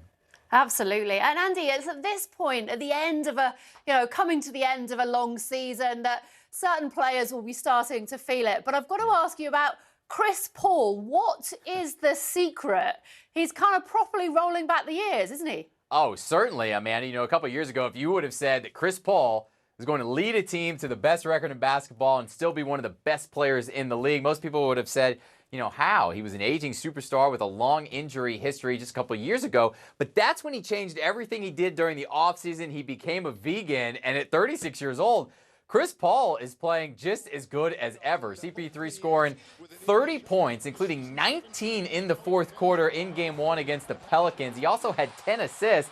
Paul is now the oldest player ever to have 30 points and 10 assists in the playoffs. The record previously was set by Steve Nash, who also played for the Suns back in 2010. Phoenix would easily win game one of the series, 110-99 over the Pelicans. And Amanda, I personally have never considered going vegan, but watching how amazing Chris Paul is doing at 36 years old, I'm starting to consider it. Yeah, he's not the only one, is he? It's worked for a lot of athletes. Novak Djokovic, the same. And we also need to take up yoga as well, I think, Andy. More stretching, indeed. Great to speak to you, as always. Now, there is a whole lot going on at Chelsea at the moment, both on and off the pitch. The teams are certainly doing their bit, booking not one, but two new Wembley dates in the diary. Stay with us.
Welcome back. It's expected to be a crucial few days in determining the future ownership of Chelsea, with all three bidding groups having now put forwards their offers, and the New York-based merchant bank Rain Group expected to identify their preferred bidder to replace Roman Abramovich. It's down to three after the withdrawal of the Ricketts family last week. So, in terms of who is in the running, well, there's American billionaire Todd Boehly, a co-owner of the MLB franchise, the Los Angeles Dodgers, who was the first bid to be publicly reported. There's the British-led consortium with former Liverpool and British Airways chairman Martin Broughton working alongside Josh Harris and David Blitzer. They co-own Crystal Palace and the NBA team, the Philadelphia 76ers, as well as also involved in this group, the Chelsea fan and president of World Athletics, Sebastian Coe. Then there's Stephen Pagluka, co-owner of the Boston Celtics, Atalanta and Bain Capital. He's alongside NBA chair Larry Tenenbaum, who co-owns several Canadian sports teams. Well, the British government need to approve the chosen party before the Premier League then complete their ownership tests. So there could be new owners in place in time for Chelsea's trip to Wembley for the FA Cup final against Liverpool. They reached their third straight FA Cup final with a hard-fought 2-0 win over Crystal Palace on Sunday. Unlike Saturday's game, with chances aplenty, Chelsea really had to wait for Ruben Loftus-Cheek to break the deadlock on 65 minutes before Mason Mount then made it 2-0 just 11 minutes later. So Chelsea back in the decider and hoping it will be third time lucky, having finished runners-up to Leicester City and Arsenal in the last 2 seasons, and also having lost the League Cup final to Liverpool earlier this year. It's definitely time for us to win a final at Wembley. For myself as well, it's been 5 finals I've lost.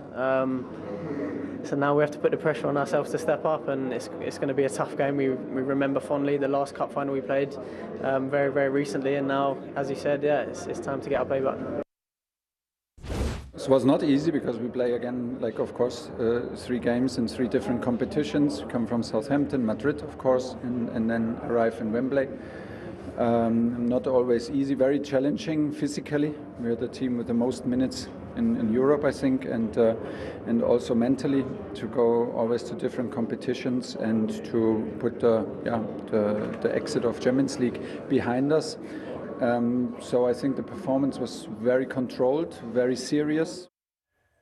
Well, the second weekend in May isn't just a big one for Chelsea's men. Their women's team have a Wembley date of their own secured, back in the final and looking to retain the FA Cup for the 2nd straight year. The WSL leaders booked their place in the final after a 2-0 win over Arsenal, thanks to a pair of world-class goals in the second half. Norwegian international Guro Reiten opened the scoring with that long-range effort just after the break.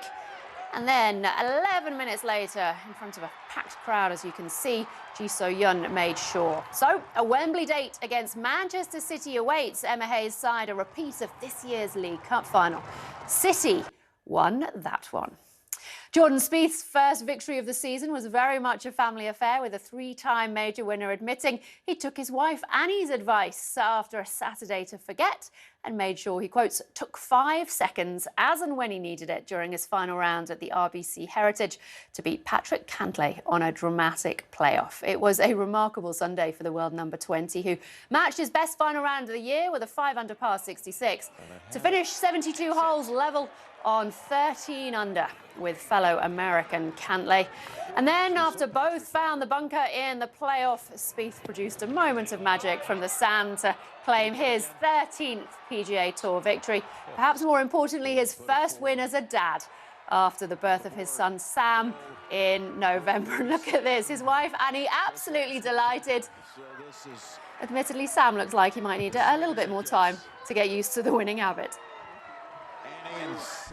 Last week was really a killer for me. My favorite tournament in the world, not getting to play the weekend. So I tried to come in and work a little extra hard here this week, and game felt in a good place. Just needed to give myself a chance, and felt really good to make a putt that mattered on 18 in regulation there. And then Patrick obviously getting unlucky in the playoff, but it feels amazing. I mean, I'm a little bit lost for words on what it means as a dad. He's got no idea, but it's a really special moment for sure. You wonder what son Sam will make of those pictures when he's shown them in years to come. But there were also emotional scenes on the tennis court on Sunday as Stefanos Tsitsipas clinched his 2nd straight Monte Carlo Masters title. We finish the show with our latest Rolex Minute. See you next time. Goodbye.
Live from CNN London, this is Connect the World with Becky Anderson. Well, this hour, Russia is bombarding cities across Ukraine with at least 4 missile strikes in the western city of Lviv. That has served until today as a safe haven.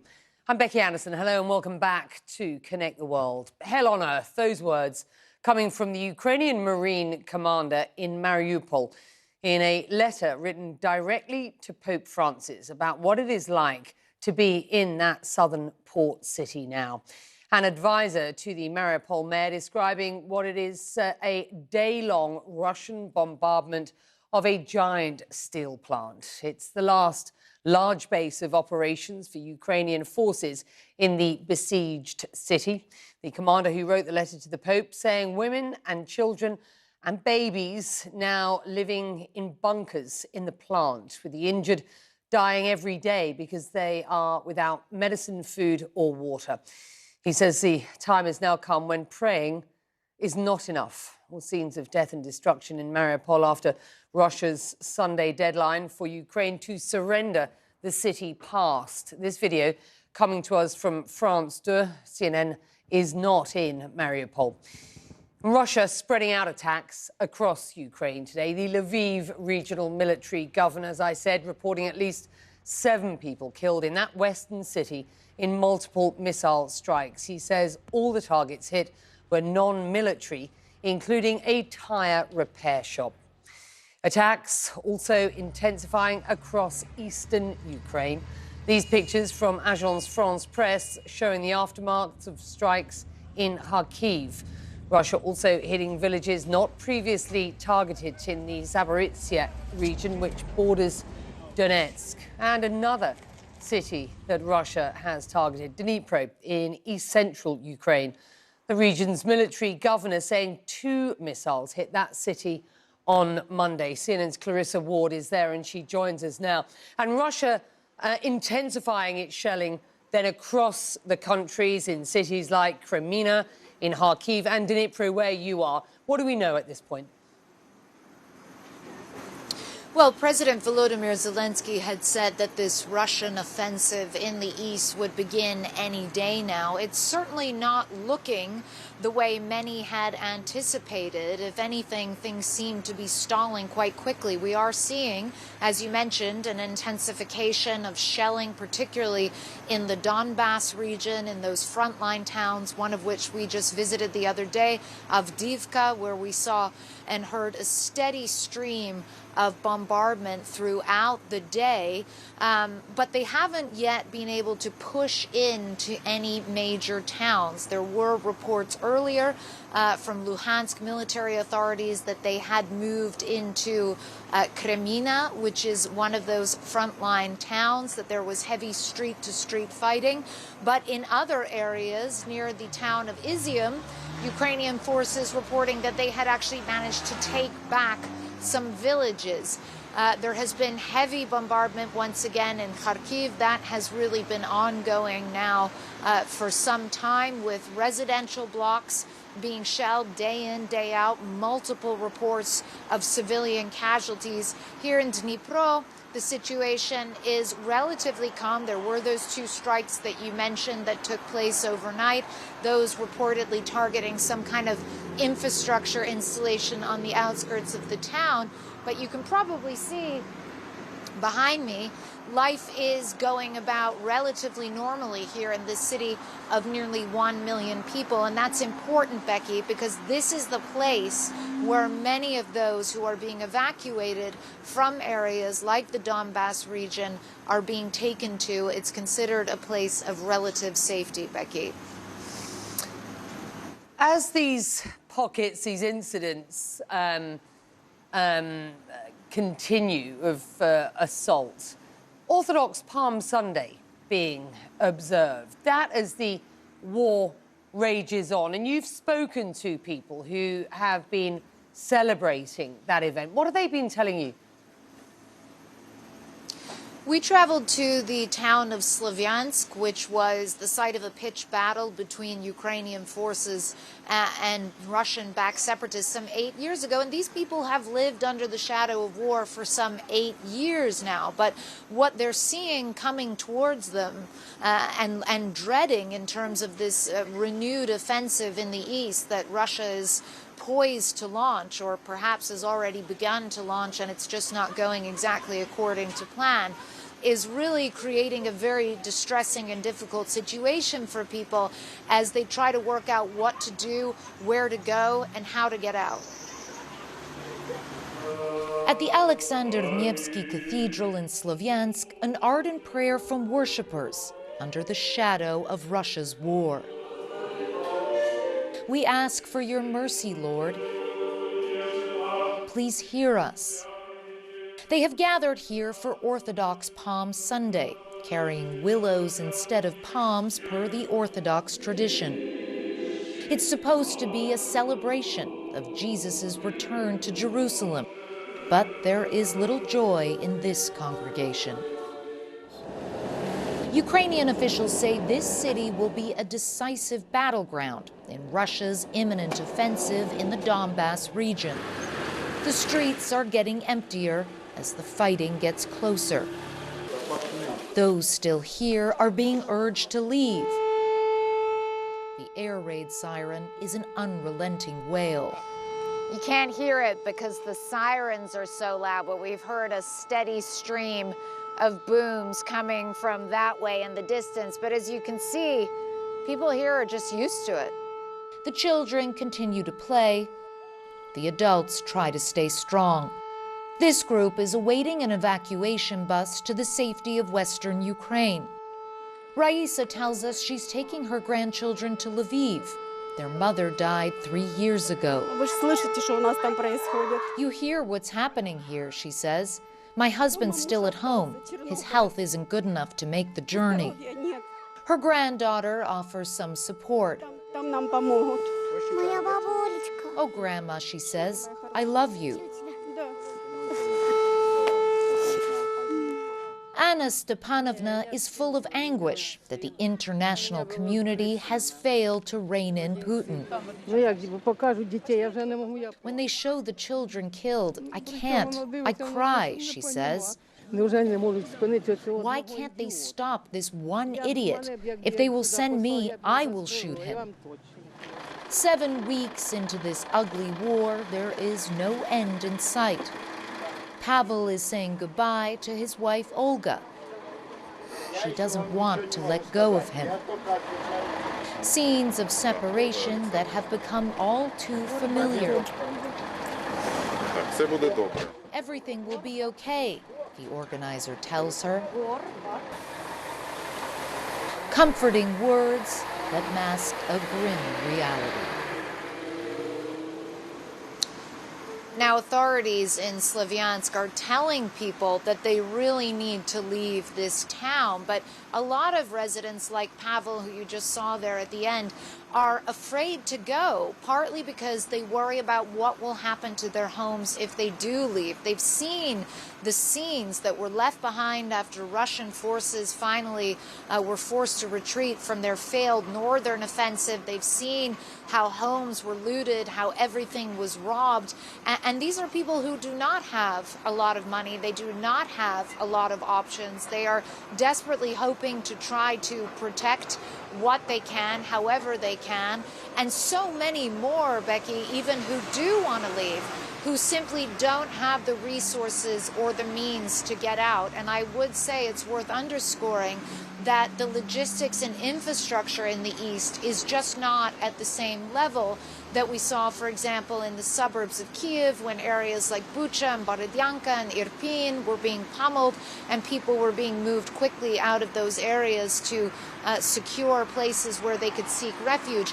That is not happening on quite the same level here in the East for a number of reasons, Becky. The spirit of that 9-year-old. Granny, I love you. Remarkable. Thank you, Clarissa. For more on the fighting in eastern Ukraine, I want to get a perspective now from Ben Wiedemann, who is in Kramatorsk today. Before we talk about where you are, Ben, let's just start with Mariupol. We are not on the ground. Let's be quite transparent about this. So it is very, very difficult to understand what is going on in that southern port city. But we know it is absolutely besieged by the Russians. Officials there have rejected a Russian deadline to surrender. What do we understand to be going on the ground there? Yes, Becky, yes, we must stress that we can't verify the information that's coming out of there. But a deadline imposed by the Russians at 1 p.m. yesterday local time expired. They said that if the men with weapons do not surrender, they will be, in the words of the Russian Ministry of Defense, eliminated. And what we're hearing from officials who are aware of the situation in Mariupol, they say that the town is being sealed off. None of the residents are allowed to enter or exit, and they will be filtered. That word meaning that they will be biometrically scanned, that without the right kind of pass, you cannot walk out in the streets. Men will be given the choice between joining the Russian army, cleaning up the rubble, and those who do neither will be detained and sent to what are called filtering centers. The fate of those who end up in those centers is unknown. Some officials are claiming that as many as 31,000 residents of Mariupol, which has an original population of 450,000, are already in these so-called filtering camps. As far as the military action goes, there are still scattered pockets that are controlled by Ukrainian forces, concentrated in the Azovstal steel factory complex, which is quite large. It has come under steady air and artillery bombardment. The troops, we believe, are still holding out, but given the amount of firepower that is raining down upon them, it's not at all clear how much longer they'll be able to hold out. Becky? Ben, briefly, you're in the eastern city of Kramatorsk. What's going on there? What's your perspective from there? Well, as you can see, there's very little life on the streets. More than 2/3 of the population is left. Overnight, a Russian Kalibr or cruise missile slammed into the city. Fortunately, it was into an open field. As far as we know, there were no injuries, but it caused a fair amount of damage in the immediate area. Early today, we had another meeting with the mayor of Kramatorsk, and he told us, as we've heard from many other officials in the area, that no area in the Donbas region is safe for civilians anymore. He has urged day after day people to leave now because perhaps at some point it may be too late. But there are a few stubborn people still holding on. Becky? Ben's in Kramatorsk. Ben, thank you. Matt Rivers is in Lviv in western Ukraine, where the death toll from Russian strikes overnight has risen, as I understand it, to 7. Matt, the details, if you will. Yeah, that's exactly right, Becky. And those are the first civilians killed in Russian strikes here in Lviv since the war began. Despite there having been strikes previously, although not for a few weeks now, this is the first time that they have turned deadly here in Lviv. It was this morning that here in the hotel we were awakened by some of these explosions. We chased down various plumes of black smoke, both my team and other teams based here at the hotel. 4 different strikes across the city, according to Ukrainian officials, 3 of them hitting military installations, with the 4th hitting where we ended up, which turned out to be an auto repair shop. And we knew that because when we arrived, that's what the sign above the 2 smoldering on fire buildings said. It was an auto repair shop. No sign of a military target in sight. Yet another example of Russian airstrikes targeting civilian infrastructure that has nothing to do with the military. Speaking to the owner of that auto repair shop, he told us that several of his employees were killed as a result of this strike. We saw the impact crater. It was at least 5 meters across. Multiple other people there sent to the hospital with serious injuries. And we spoke to another woman across the street, Becky, who told us that she was washing her face when her window was shattered, and now she is considering moving to Poland, as she put it, to save her own life. This happening in Lviv, which is a city that had largely been spared of the horrors that you just heard Clarissa and Ben talk about. We're in the western part of the country, still probably the safest part of the city, of the country, or at least one of, and yet even here we are seeing isolated Russian attacks, you know, that have taken more than a dozen lives at this point. Matt Rivers on the ground for you. Thank you, Matt. You've heard from Matt and Clarissa, and of course Ben Wiedemann in what is the first 15 minutes of the second part of this show. Still ahead on Connect the World as Russia pounds cities across Ukraine. Then I talk with a Ukrainian lawmaker who says there is more at stake here than just human rights. Plus, can you believe what you hear about the war? Well, we will go to a country where some people are relying on Russian media, aka Russian propaganda. Now others are fighting back.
Well, a reminder of what we are following this hour. Crews looking for more victims after waves of Russian missile strikes on the western Ukrainian city of Lviv overnight. Authorities say at least 7 people have been killed and 11 injured. This building used to be a tyre repair shop. CNN's Jim Shuto was on the scene where another missile hit a few hours ago. This is the scene of one of the missile strikes this morning. You can see the emergency responders back here. But as we arrived, another air raid signal went off. The soldiers concerned that this will be a secondary strike on the same target. It's one of 5 missile strikes so far today in Lviv, and they're expecting more. Well, my next guest is a Ukrainian lawmaker who was also in Lviv during those strikes. She says what's happening in Ukraine is not so much a violation of human rights. She says it's a violation of human dignity and also a violation of human lives. Halina Yanchenko joining us now from Lviv, and you were in the city when the Russians struck. Just describe what you felt and saw.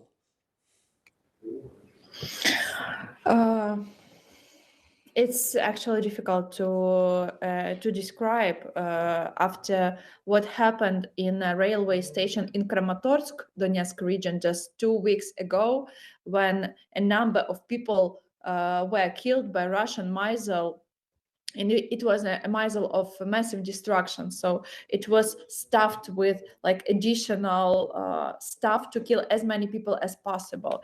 And then we see 2 weeks after they're trying to hit railway station yet in another city, in Lviv, which is one of the very western part of the countries. These are the war crimes because it is prohibited by any, any treaties and any rules and regulations. It is prohibited to hit civilian objects, but to hit railway station when a whole bunch of people are trying to evacuate through railway, and we are talking about women, children, and older people in majority. This is not only a war crime. These are atrocities, and these Russian atrocities can be stopped with only one measure: heavy weapon, which Western leaders, Western politicians, including USA, will send to Ukraine. We see that Putin and Russian army don't understand any language of diplomacy, any language of, just like human logic or human behavior. The only language they understand is force, unfortunately. And they are talking with this language with Ukraine. They You are are hitting, in Lviv. Yeah, the cities, railway station where people are evacuating, and they are trying to kill as many Ukrainians, as many people, as many civilians as they only can. You're in Lviv, of course, which is, let me just stop you there for one moment. You're in Lviv, which was, until now, assumed to be relatively safe. That is, of course, not the case in other places, as you rightly point out, not least, for example, in Mariupol. I don't know how much detail you have on what is going on in that southern port city. We cannot verify information coming out of there. We are not on the ground, as you all know. What do you know at this point about what we believe to be over 100,000 people still on the ground there? Yeah, well, the situation in Mariupol, but not only Mariupol, but another number of countries, including Kharkiv, a big Ukrainian city with over 1 million of people, are being under constant shelling. Mariupol, of course, the situation in Mariupol is the most tough, because nowadays we consider that about 95% of the city is ruined. Is, just no more buildings, no more residential houses and stuff like that. People are hiding, and people are basically living in the underground, in the basement of plants, of some, like, I don't know, the buildings that are still there in Mariupol. And it's a huge number of people, still a huge number of civilians. Situation is very hard there, because Russians have blocked the city, and people are not only under constant shelling, people don't have food and water. The president has said no concessions, no compromise in the East. How concerned are you about what will happen next? Well, it's actually difficult to comment, because we are talking about people, and we are talking about people in incredibly hard circumstances. Once again, we don't have access to Mariupol, and Russian soldiers are blocking the access to Mariupol. So there is no way to even pass food and water to people who are stuck in Mariupol. So we can only imagine that a number of people in Mariupol are nowadays dying from hunger and dehydration in Europe because of Russian aggression, because of Russian war.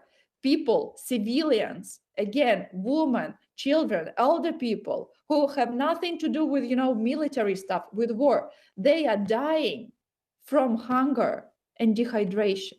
Children are dying from dehydration because Russians behave themselves like animals to civilians, and they don't let any humanitarian aid to be provided to Mariupol citizens, but they don't let Mariupol citizens, Mariupol civilians out of city either. Halina, I'm The going to have only to leave way it to there. actually resolve this situation is heavy weapon, so we can liberate the city and we can liberate, the ways to Mariupol. I understand. So heavy I'm going to have to leave it weapon there. is very needed now. And your message is very, very clear, and we really appreciate your time. And I can hear that you're very emotional, and rightly so. But listen, thank you for making time for us today, this Monday.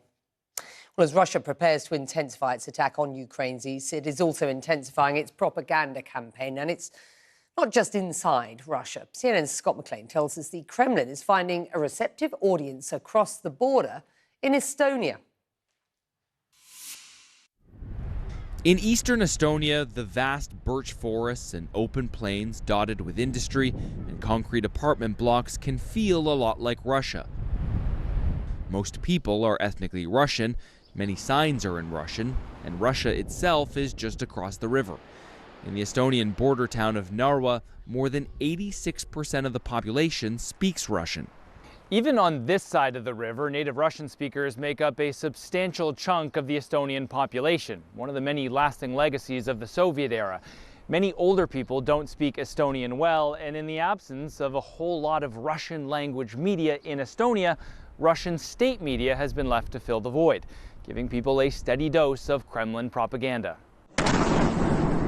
That is, until the start of the war in Ukraine, when Estonia blocked many Russian news outlets and TV channels, a decision that came with plenty of controversy. Why I'm not agree? Because I think a great democracy don't can't afraid any propaganda. Many people here is buying some systems to become the Russian canals. It's not the way. The reality. Restrict is not the way. Antennas are suddenly a popular item at electronic stores for Russian speakers to easily pick up Russian TV channels. Others watch online through VPNs. Ilya Fedorov and his father Oleg have an even better setup in their home right across the river from Russia. Basically, this is just the lineup of the channels people usually get in their Russian households as well. They've got this TV hooked up to a Russian satellite dish, another to an antenna, both picking up all the Russian channels, though some they'd rather not watch. I can only watch 10-15 seconds maximum because the levels of aggression and paranoia and lies, just blatant lies, is crazy. A lot of people here are still very connected to Russia. Do you think that they believe everything that the Kremlin is saying about the war in Ukraine? I don't just think. I know there are a lot of people who think Russian state media is the truth. But for sure, it's a lot of false news and lies, and only a minority in Narva don't believe Russian propaganda. Some of those true believers are reluctantly tuning in to this channel. ETV Plus was launched in 2015 to give Russian-speaking Estonians access to reliable news about their own country and the world. We don't have propaganda. We can make news about corrupted ministers or presidents in our country or politics. Many Russian journalists can do it. Продолжаются боевые действия в Украине. On Friday, ETV Plus reported on the sinking of Russia's flagship, the Moskva, giving both Ukraine's claim that its missile sunk the ship and the more benign Russian version that it sank after a fire. Since the channel's launch, ETV Plus's ratings have made gains, but gaining trust is much tougher. Many of our viewers are ready to blame us, are ready to judge us because they don't believe us. But we are ready to speak with them. I don't want to judge them. I am ready to wait. I am ready to give those people a time to make them believe me. Scott McLean, CNN, Narva, Estonia. You're watching our continuing coverage of Russia's war in Ukraine. Well, coming up, fresh unrest at Jerusalem's most sensitive holy site. A look at the recent upsurge in violence between Israelis and Palestinians. Plus, violence also gripping Sweden around the weekend's religious holidays. I want to speak to a Swedish MP, Leila Ali-Elmi, about her fight against the far-right movement there. That is after this.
Welcome back. You're watching Connect the World. And before we get back to what is our continuing coverage of Russia's invasion of Ukraine, which we make no apologies for, it's an extremely important story, we'd like to get you up to speed on some of the other stories that are on our radar from around the world. And tensions are ramping up in Jerusalem's Old City.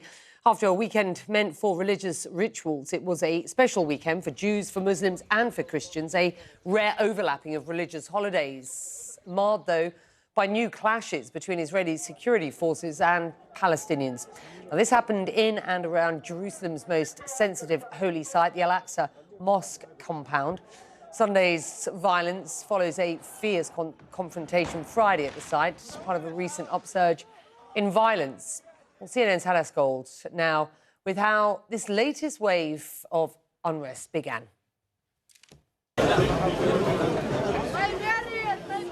What should have been a uniquely holy weekend for Muslims, Christians, and Jews, marred by violence in the old city of Jerusalem.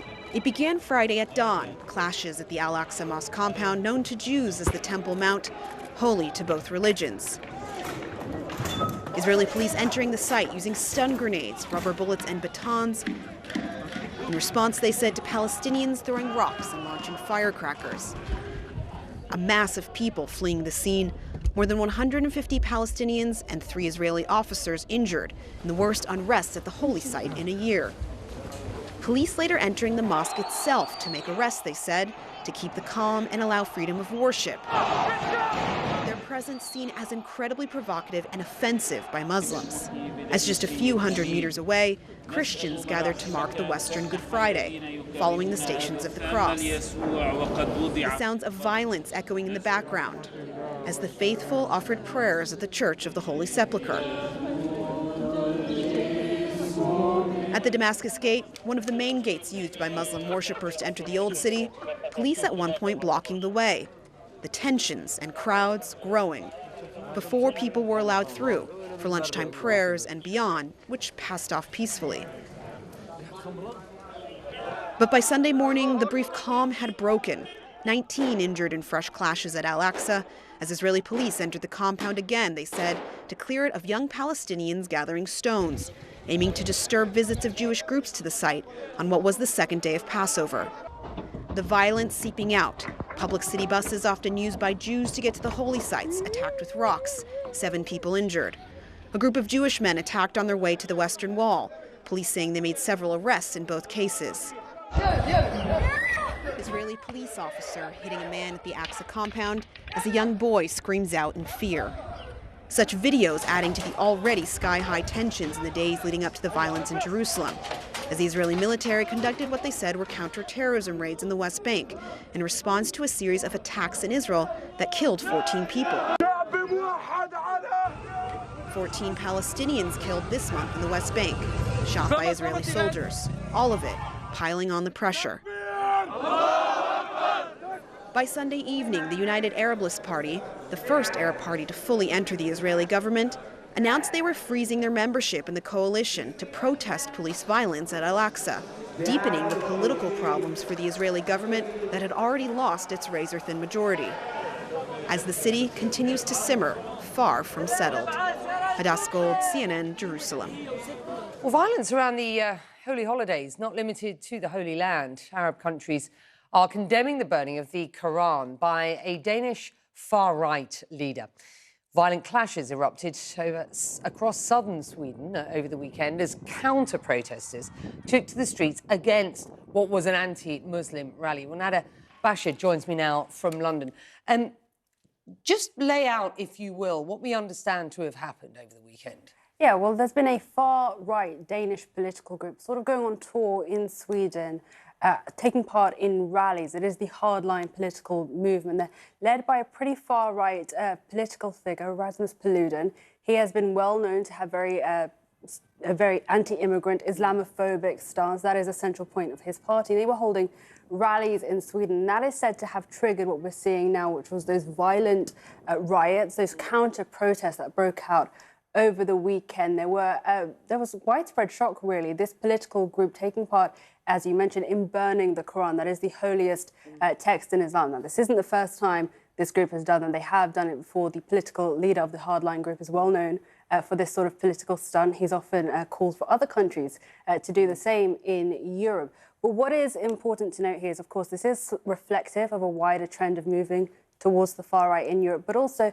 another key point to note here is that the police are still investigating these riots. And while it is said that these were counter-protests against this far right rally, police have said that there may have been some members of criminal gangs, criminal individuals who were taking advantage of the situation, and they are still investigating the exact cause of these riots. So that is still unknown, but we do know that at least 26 people have been arrested as a result of that violence we saw over the weekend. That has been widely condemned by politicians across Sweden. Nada, thank you. My next guest is a Swedish member of parliament, the first lawmaker in Sweden to wear a hijab shortly after her election in 2018. She said, and I quote, "My getting elected has caused a lot of reactions from the racists. They weren't really ready for it, but here I am." Well, that's Leila Ali Elmi. She joins me now live from Stockholm. And I want to get reaction, firstly, from you to these riots that we have seen over the weekend and what you understand to have happened. First and foremost, thank you for having me. And I want to begin with condemning the violence against police and the massive destruction to the public. And I think it's the reason for the riots is. As your other guest was pointing out, it is criminals and gang members that are behind these riots and the violence against the police and the destruction. So, yeah. The burning of this Quran by an individual who has form, let's be quite clear about this, who has form and very little support, certainly when he tried to run his party, you know, within the mainstream. But how reflective do you believe he is and his views are of wider society? I don't think he reflects the wider society's opinion. And this is an extremist. This is a racist man. He's an ethno-nationalist. We have to understand who is Rasmus Paludan and why is he burning the Quran. It's not, the issue is not that he's burning the Quran. It's why is he burning the Quran? His whole idea is that Islam should be extinguished as a religion. He believes that Muslim people are not human beings. He doesn't believe that the Muslim Swedes or the Nordic Muslims belong in Northern Europe. So this is a very apparently racist man, and this is if you look at the context of these things happening, you can see the rise of far-right parties in Europe, and he's a part of that movement. And this is the thing.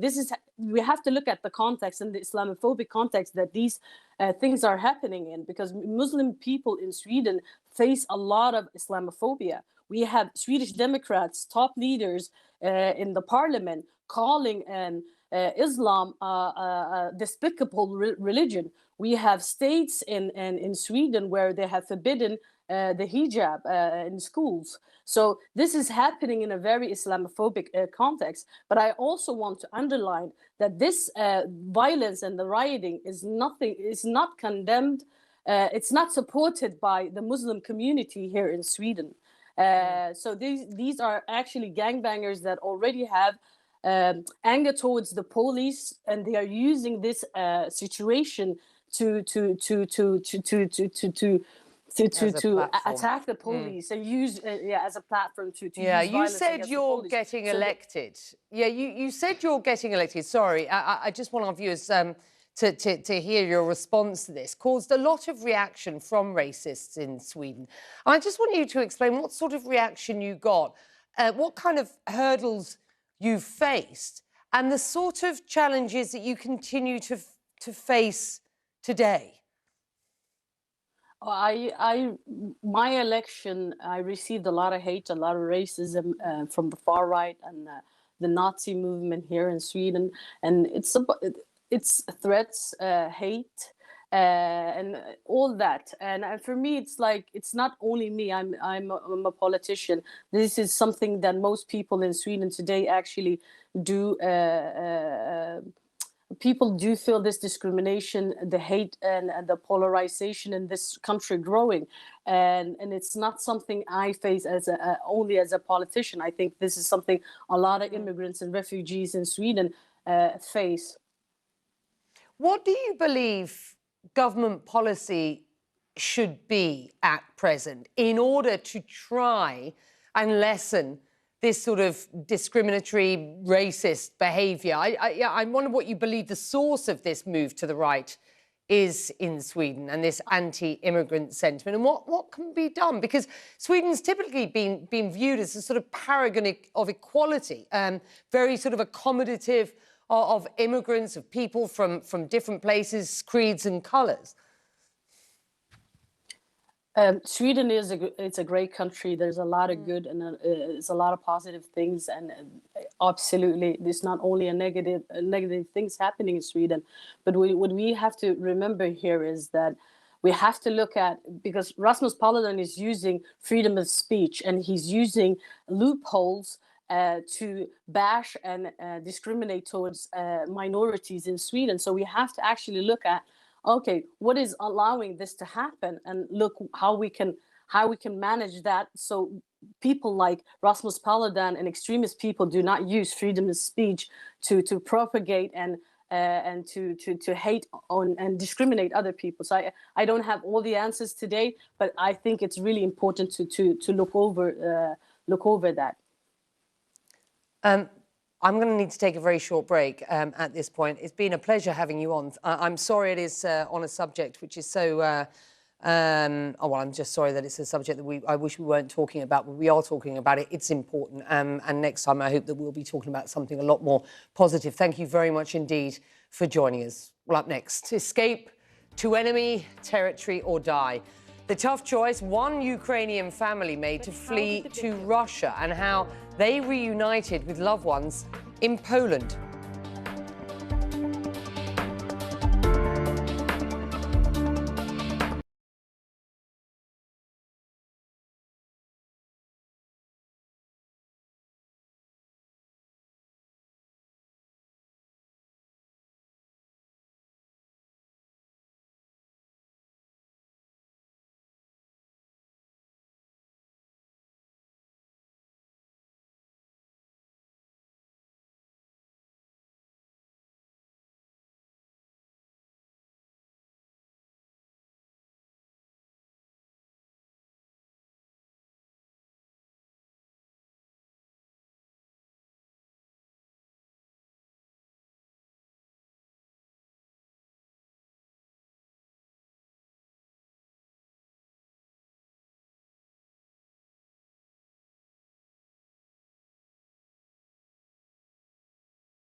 Well, right now, Russian and Belarusian trucks carrying humanitarian aid and energy are still allowed to operate in the in the European Union.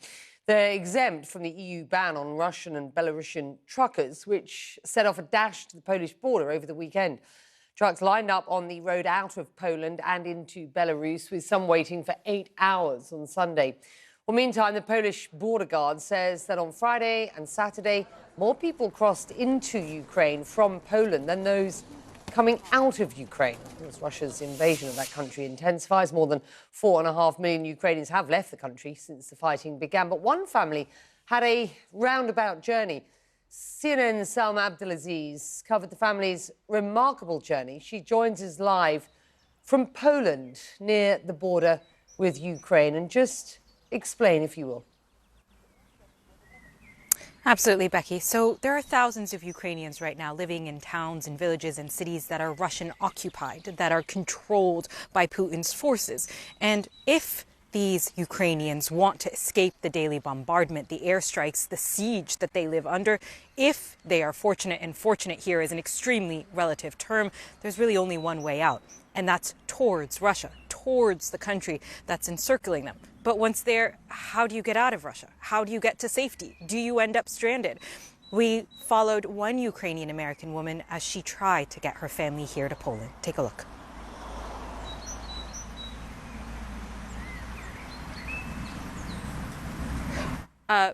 We followed this one family as it tried to get to safety here in Poland. They had quite the journey because where they are from, Becky, is Izum, a city that is, again, controlled by Russian forces, encircled and besieged. Their only way out was towards the country that's troops were bombing them. Take a look. Mila Turshin does not trust the man she's about to meet. Добрий день. He is a smuggler. Я Люда. She is anxious, looking for her mom and sister, hoping they are here. Привет.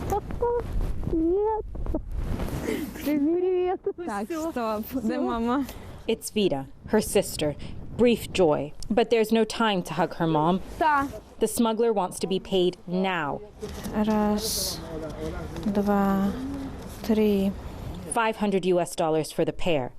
Much more than most families fleeing war can afford. Добре, добре. He doesn't want us. We pull away with her mom Luba. We don't want our presence to cause problems. Mila? Away from our camera, Mila is extorted for more cash. Ад. Кромешный ад был. Перестань, пожалуйста. Getting to safety is dangerous. This is the story of one family's escape into Russia after its troops bombed and occupied their city. They are from Izum, a city under siege. Mila's phone was filled with videos like this. Living in Cleveland, Ohio, she had no way to call her family, no way to find out if they were alive. So this is your room? We first met Mila a day earlier at this refugee shelter where she volunteers. Somebody saw that a missile actually hit my backyard. And I was crying so bad. I just don't know. Maybe they're dead already there. How did you deal with that? I came to Poland to take that energy and convert it into something. She finally got a call, but it was not from Izum. I heard them for the first time after a whole month. I was so torn. I was happy they're alive, but I was terrified that they're in Russia. And I don't know, should I be happy or should I be sad? Mila's only option, she says, was to hire a smuggler to drive her family from Russia to safety here in Poland. Somebody from Poland gave me a number of people who transport smuggling, basically. It's dangerous. Dangerous activity in Russia, very dangerous. Now they are reunited. But how did the victims of Putin's war end up in Russia? Desperate to flee, they tell us they could only find one way out. A private driver offered a ride to the Russian border. Now they filled me into details, and it actually was even worse than I thought. And I already was terrified. Were you scared to go to Russia? Идут обстрелы, бегут с другой улицы. They were more afraid to stay where they were because it was hell, and they needed to go somewhere to escape that. Thousands of Ukrainians have faced the same. Many say they had no choice. It was go to Russia or die. Now, Becky, what is unique about this family story is they had Mila, a Ukrainian American who had access to cash, who had access to the internet, who was able to work out a way to get them out of Russia. But Ukrainian officials tell us there are thousands of other Ukrainians stranded in Russia, unable to get out. Their fate remains uncertain, Becky. Salma Abdelaziz is on the border. Salma, thank you. Up next, feeding the hungry in a war zone and risking your own life to do it. The folks at a charity kitchen in Kharkiv were doing just that when a Russian missile hit. Humanitarian chef Jose Andres tells us what happened next, and be prepared to be inspired.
Well, everybody is doing whatever it takes. Those are the words of the founder of World Central Kitchen after Russia bombed a Kharkiv restaurant this weekend that partners with his humanitarian group. Despite the missile attack, he says workers are back cooking in a secret location.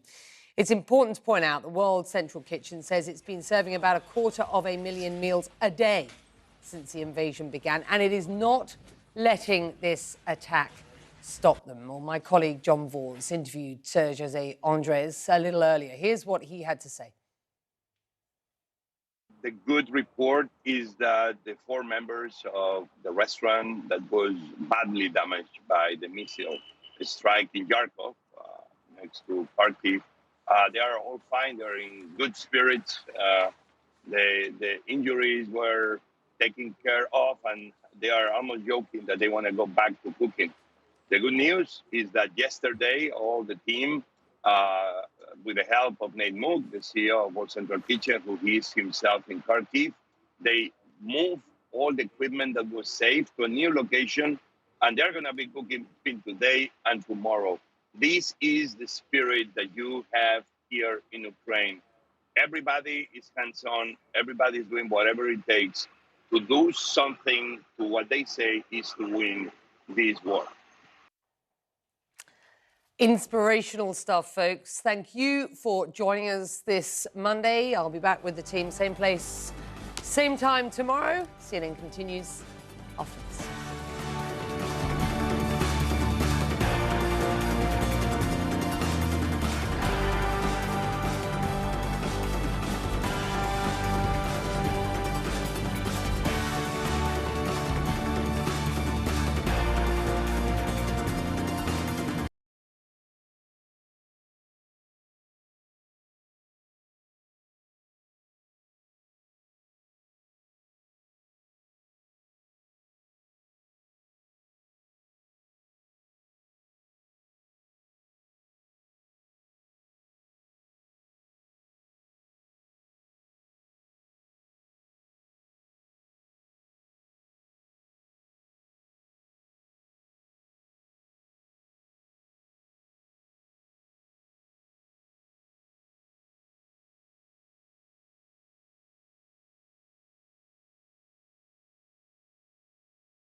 Hello everyone, I'm Zain Asher in New York and welcome to One World. A pivotal battle is playing out right now in Mariupol that could mark a major turning point and define the next phase of Russia's ruthless war in Ukraine. Government troops in the annihilated port city are taking a defiant stand, holed up in a massive steel plant and refusing to give in to Moscow's do-or-die ultimatum to surrender.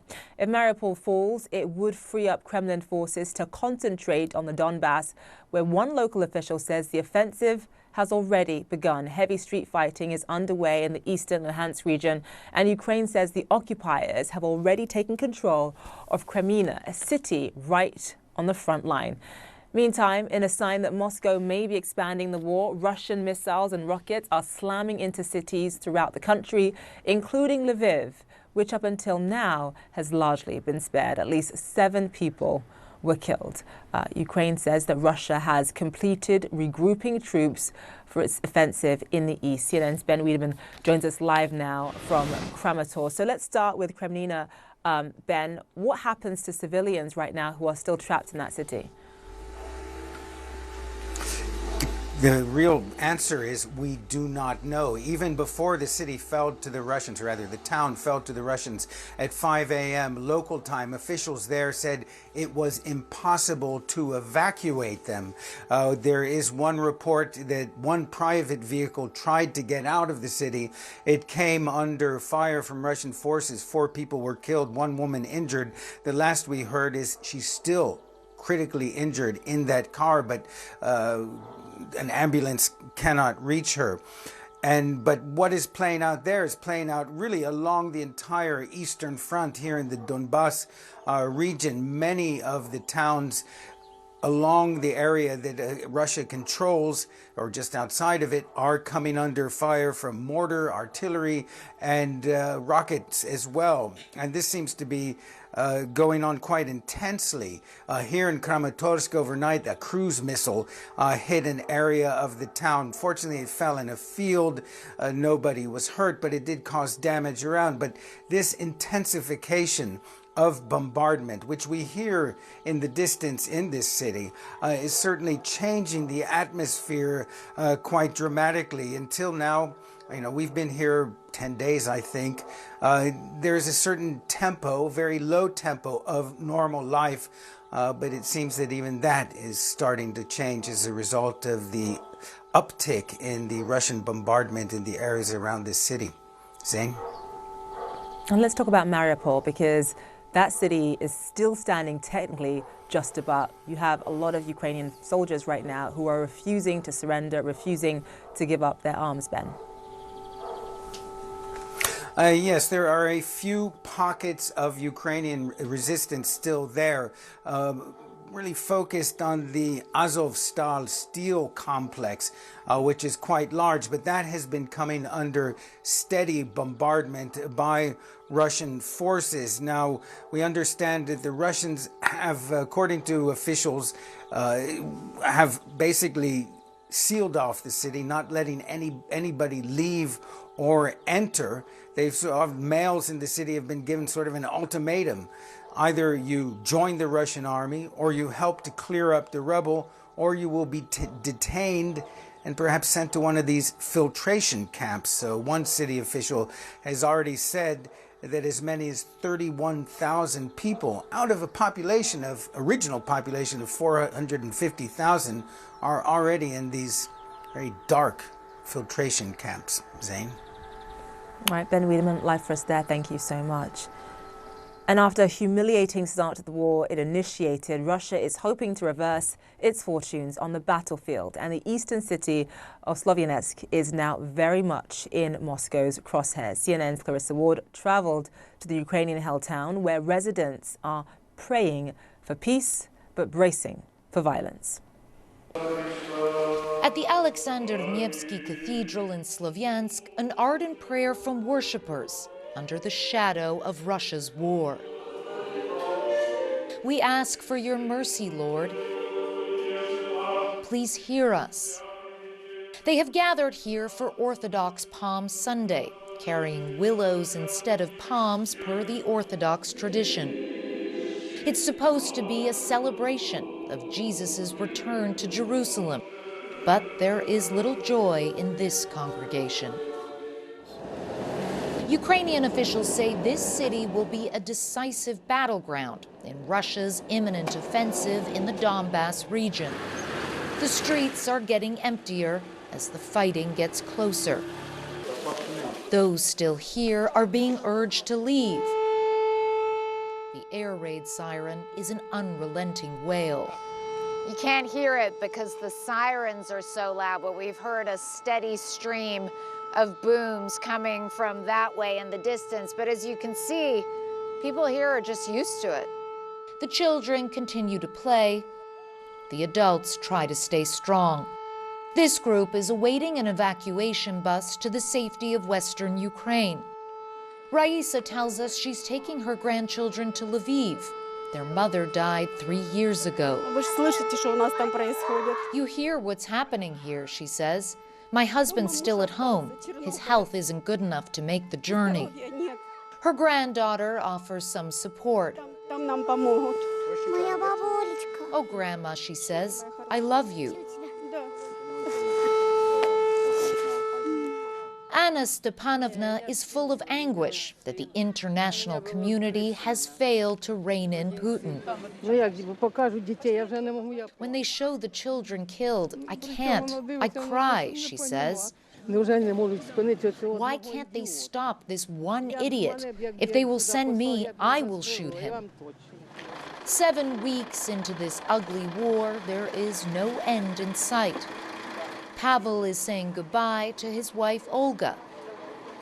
She doesn't want to let go of him. Scenes of separation that have become all too familiar. Everything will be okay, the organizer tells her. Comforting words that mask a grim reality.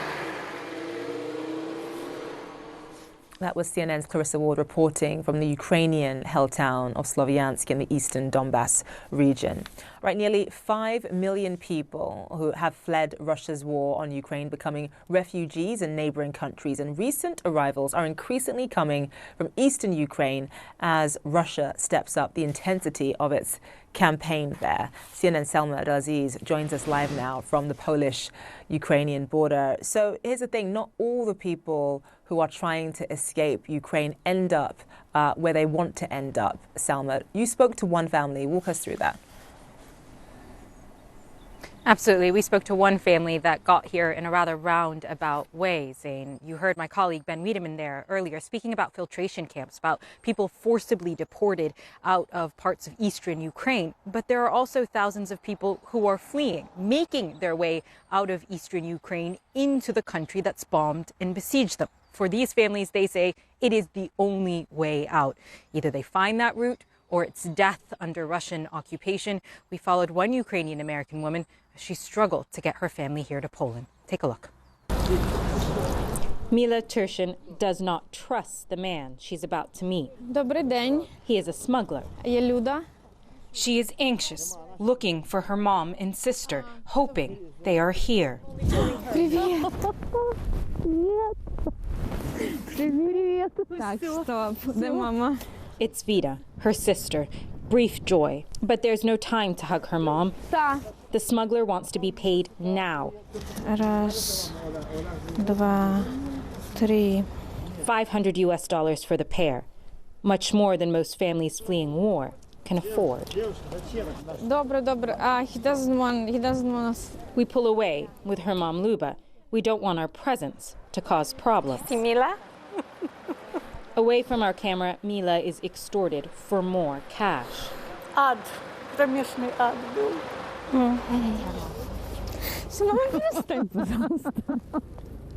Getting to safety is dangerous. This is the story of one family's escape into Russia after its troops bombed and occupied their city. They are from Izum, a city under siege. Mila's phone was filled with videos like this. Living in Cleveland, Ohio, she had no way to call her family, no way to find out if they were alive. So this is your room? We first met Mila a day earlier at this refugee shelter where she volunteers. Somebody saw that a missile actually hit my backyard. And I was crying so bad. I just don't know. Maybe they're dead already there. How did you deal with that? I came to Poland to take that energy and convert it into something. She finally got a call, but it was not from a Zoom. I heard them for the first time after a whole month. I was so torn. I was happy they're alive, but I was terrified that they're in Russia. And I don't know, should I be happy or should I be sad? Mila's only option, she says, was to hire a smuggler to drive her family from Russia to safety here in Poland. Somebody from Poland gave me a number of people who transport smuggling, basically. It's dangerous. Dangerous activity in Russia, very dangerous. Goodbye. Now they are reunited. But how did the victims of Putin's war end up in Russia? Desperate to flee, they tell us they could only find one way out. A private driver offered a ride to the Russian border. Now they filled me into details, and it actually was even worse than I thought. And I already was terrified. Were you scared to go to Russia? They were more afraid to stay where they were because it was hell, and they needed to go somewhere to escape that. Thousands of Ukrainians have faced the same. Many say they had no choice. It was go to Russia or die. Now, what is unique about Mila's family story is they had Mila, a Ukrainian American, somebody with access to cash, resources, the internet, the ability essentially to get her family out of Russia. That's not the case for many thousands of Ukrainians that Ukrainian officials tell us are still trapped in Russia, facing potentially rights abuses, unable to get a way out, still stranded in the very country that's troops bombed and besieged them, Zain. That was an incredible story that you just showed us there. Another thing that's quite interesting is that this weekend, for the first time, the number of refugees crossing from Poland back into Ukraine surpassed the number of refugees going from Ukraine to Poland. That's quite surprising. Why is that? Well, it's been steadily building. Now, you can say that part of that is because the west of Ukraine is relatively safer. Now, I say that, although today, Monday, there were several missile strikes on Lviv. 7 people were wounded in those missile strikes. But again, that part of the country is relatively safer. But the predominant reason, Zain, is that help is running out. We've spoken to multiple volunteers, Good Samaritans, charity organizations across this border area that say they've been putting up refugees on their own dime, spending thousands of dollars out of pocket to care for these families, feed them, shelter them, and the money is simply running out. And for some Ukrainian families, of course, that have made it here on their own, they too are running out of money, unable again to find jobs, to find a more permanent semblance of home here. So even if they don't feel safe, it's just the pure economics of the situation that's forcing them back home, Zain.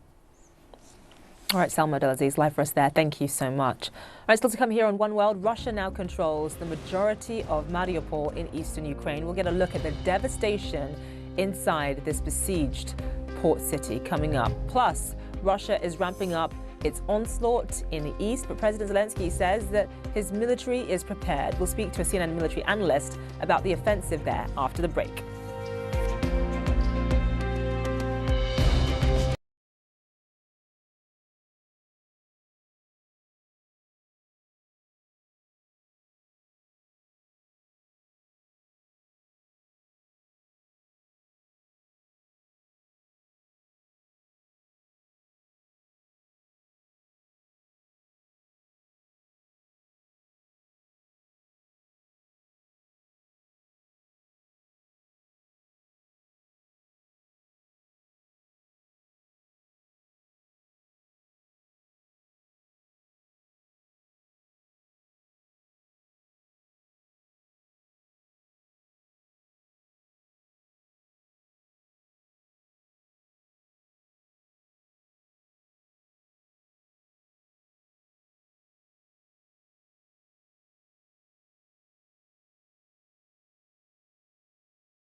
Brovary, located just outside of Kyiv, is one of several Ukrainian cities hit by Russian strikes over the weekend. The town's mayor spoke to CNN earlier and told our John Avalon what he wanted the world to know about his city. Take a listen. I'd like the world to know that Ukraine is currently defending the world's democracy, the democratic order against an occupier, against an aggressor, and that means children are being killed and women are being raped and people are being tortured. And this is unheard of in the 21st century, an age of technology and progress, and yet we can see that the biggest part of a European country has to defend the world and has to defend the world's democracy. I just wanted to say that Brovary is not special in this situation. It could be Brovary or Bucha or Borodyanka, Mariupol, Kharkiv or Sumy. We are all the same. We are defending our country and we want to live at home in our home country and we want to live in our democratic country. So Brovary is nothing special in that regard. And while Ukrainian cities like Brovary are being pounded with Russian strikes, fighting is also ramping up in the east. I want to bring in CNN military analyst and retired U.S. Air Force Colonel Cedric Layton joining us live now from Washington. Thank you so much for being with us. I want to start with Mariupol. I mean, this city has put up such a fierce resistance. You've got all these Ukrainian soldiers who are saying, no, we're not going to surrender. We will fight to the very end. How is it that Mariupol still hasn't technically fallen, even though it's, of course, come very close? Well, saying that, I think, is going to be something that the military historians and strategists are going to be studying for a long time. I think the basic answer is that the Ukrainians just refused to give up. And they did it in a way that allowed them to delay and attract a lot of the Russian forces that otherwise would have gone into other parts of Ukraine, especially the parts of Donetsk that the Donetsk region that the Ukrainians still have. So this was a huge delaying tactic that actually can be part of an overall strategy that the Ukrainians are showing right now. And that very fact, I think, makes this a very interesting yet tragic development, because it really looks like the garrison that is defending Mariupol is not going to be able to make it out of there. There's no way that a relief column can get in there. There's no way that they can get relief from the air or anything like that, based on current circumstances. So that's the real problem here for them. So what is the value, and we've talked about this a few times, what is the value of Mariupol for the Russians, and what exactly are they going to do with the city once they end up taking it completely? Well, Zane, when you look at it right now, with well over 90% of the buildings either destroyed or irretrievably damaged, it looks like the value isn't really that much. But what the Russians are looking at is solidifying their connection. Basically, they're solidifying their land bridge between the Crimea and the occupied territories in this as well as the areas that the separatists have taken in 2014. So that gets them into the Donetsk region and has that land bridge between Crimea and Donetsk and then Russia itself. So it's in essence a transportation connection for them. And it also serves the purpose of partially making Ukraine a landlocked country, at least off of the Sea of Azov. They no longer have a port that they can call their own. And that is a major factor, certainly from an economic standpoint and also from a military standpoint. Of course, they still have Odessa in the west on the Black Sea, but they won't have Mariupol very shortly. Let's talk about Lviv, because Lviv in western Ukraine has typically be one of the safer areas. They've seen now their first wartime death, though. They were struck by, I believe, 4 strikes earlier today. And also, I think most importantly, this is now dangerously close to NATO territory because it's in the western part of the country, closer to Poland. How does NATO respond to that, do you think? Well, this is going to be a tough call for NATO, because the way the NATO treaty works is you have to actually attack NATO territory in order for Article 5 to be put into effect, which is Article 5 of the NATO treaty, which calls for an attack on one country being an attack on all nations. So NATO has a bit of a choice here. With the attacks on Lviv, the Russians are doing 2 things. They're forcing the civilian population to really be subjected to terror in the form of these aerial attacks and these missile attacks. And the other thing that they're doing is they're trying to interdict or cut off the supply lines from the West. And you mentioned it's so close to Poland. That's, of course, where most of the supplies are coming in from that are sustaining the Ukrainian war effort. So that's the main reason that they're doing this. Number one, terror. Number two, cut the supply lines, and not necessarily in that order. And in terms of the US, obviously the US has committed an extra $800 million in sending military aid to Ukraine. How far can the US go in arming Ukraine and sending more military aid to Ukraine without it sort of generating more aggressive action by the Russians? Yeah, the Russians definitely get a vote in this, Zane, and so this is actually part of the problem that when it comes to figuring out how far you can go. I think one of the main areas that the United States and its NATO partners were very reticent in, very reluctant in, was the arming of Ukraine when it came to more modern weapons, and of course that includes fighter jets. In the ideal world, the Ukrainians would be getting more fighter jets and more equipment in order to make a no-fly zone, or at least establish air supremacy over their own country. That is not going to happen given what we have now in the pipeline. As far as other things that can be done, it would be, I think, best in terms of strategy from the Ukrainian point of view to provide as much asymmetric capabilities such as drones, howitzers, intelligence support to the Ukrainians so that they can counteract the Russians, but do it in a way that is more economical in terms of force and in terms of money spent. And that's going to be the big challenge. That could make it harder for the Russians to respond from a tit-for-tat perspective. But on the other side of that, I think it would take any response from NATO that could potentially provoke the Russians. So it's something that has to be considered. But you have to look at what the final goal is in this. And if it's to defend Ukraine and keep the Russians out, then they have to act accordingly. All right, Cedric Layton, live for us there. Thank you so much. All right, still to come here. Catastrophic torrential rain in South Africa. Hundreds are dead as soldiers deploy to KwaZulu-Natal province. The latest on the rescue and relief effort ahead.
Hello and welcome back to One World. Let's catch up on the headlines. Ukrainian forces are refusing to surrender in Mariupol despite a Russian ultimatum. Russia has vowed to eliminate any fighters who remain. The city has been under constant bombardment for weeks, and only pockets of resistance are said to remain. Ukraine says its forces have been forced to pull out of Kreminna in eastern Ukraine. It's one of several cities under attacks in that part of Ukraine. The regional governor of Luhansk says there are no safe places left in the area. Lviv's military governor says 7 people were killed and 11 wounded when 4 missile strikes hit the western Ukraine city this morning. 3 strikes were directed at military infrastructure. The 4th destroyed this tire repair shop you see on your screen with smoke billowing in the air there. For latest on the ground, I want to go to CNN's Matt Rivers, who is in Lviv. So Matt, just set the scene for us in terms of what happened today.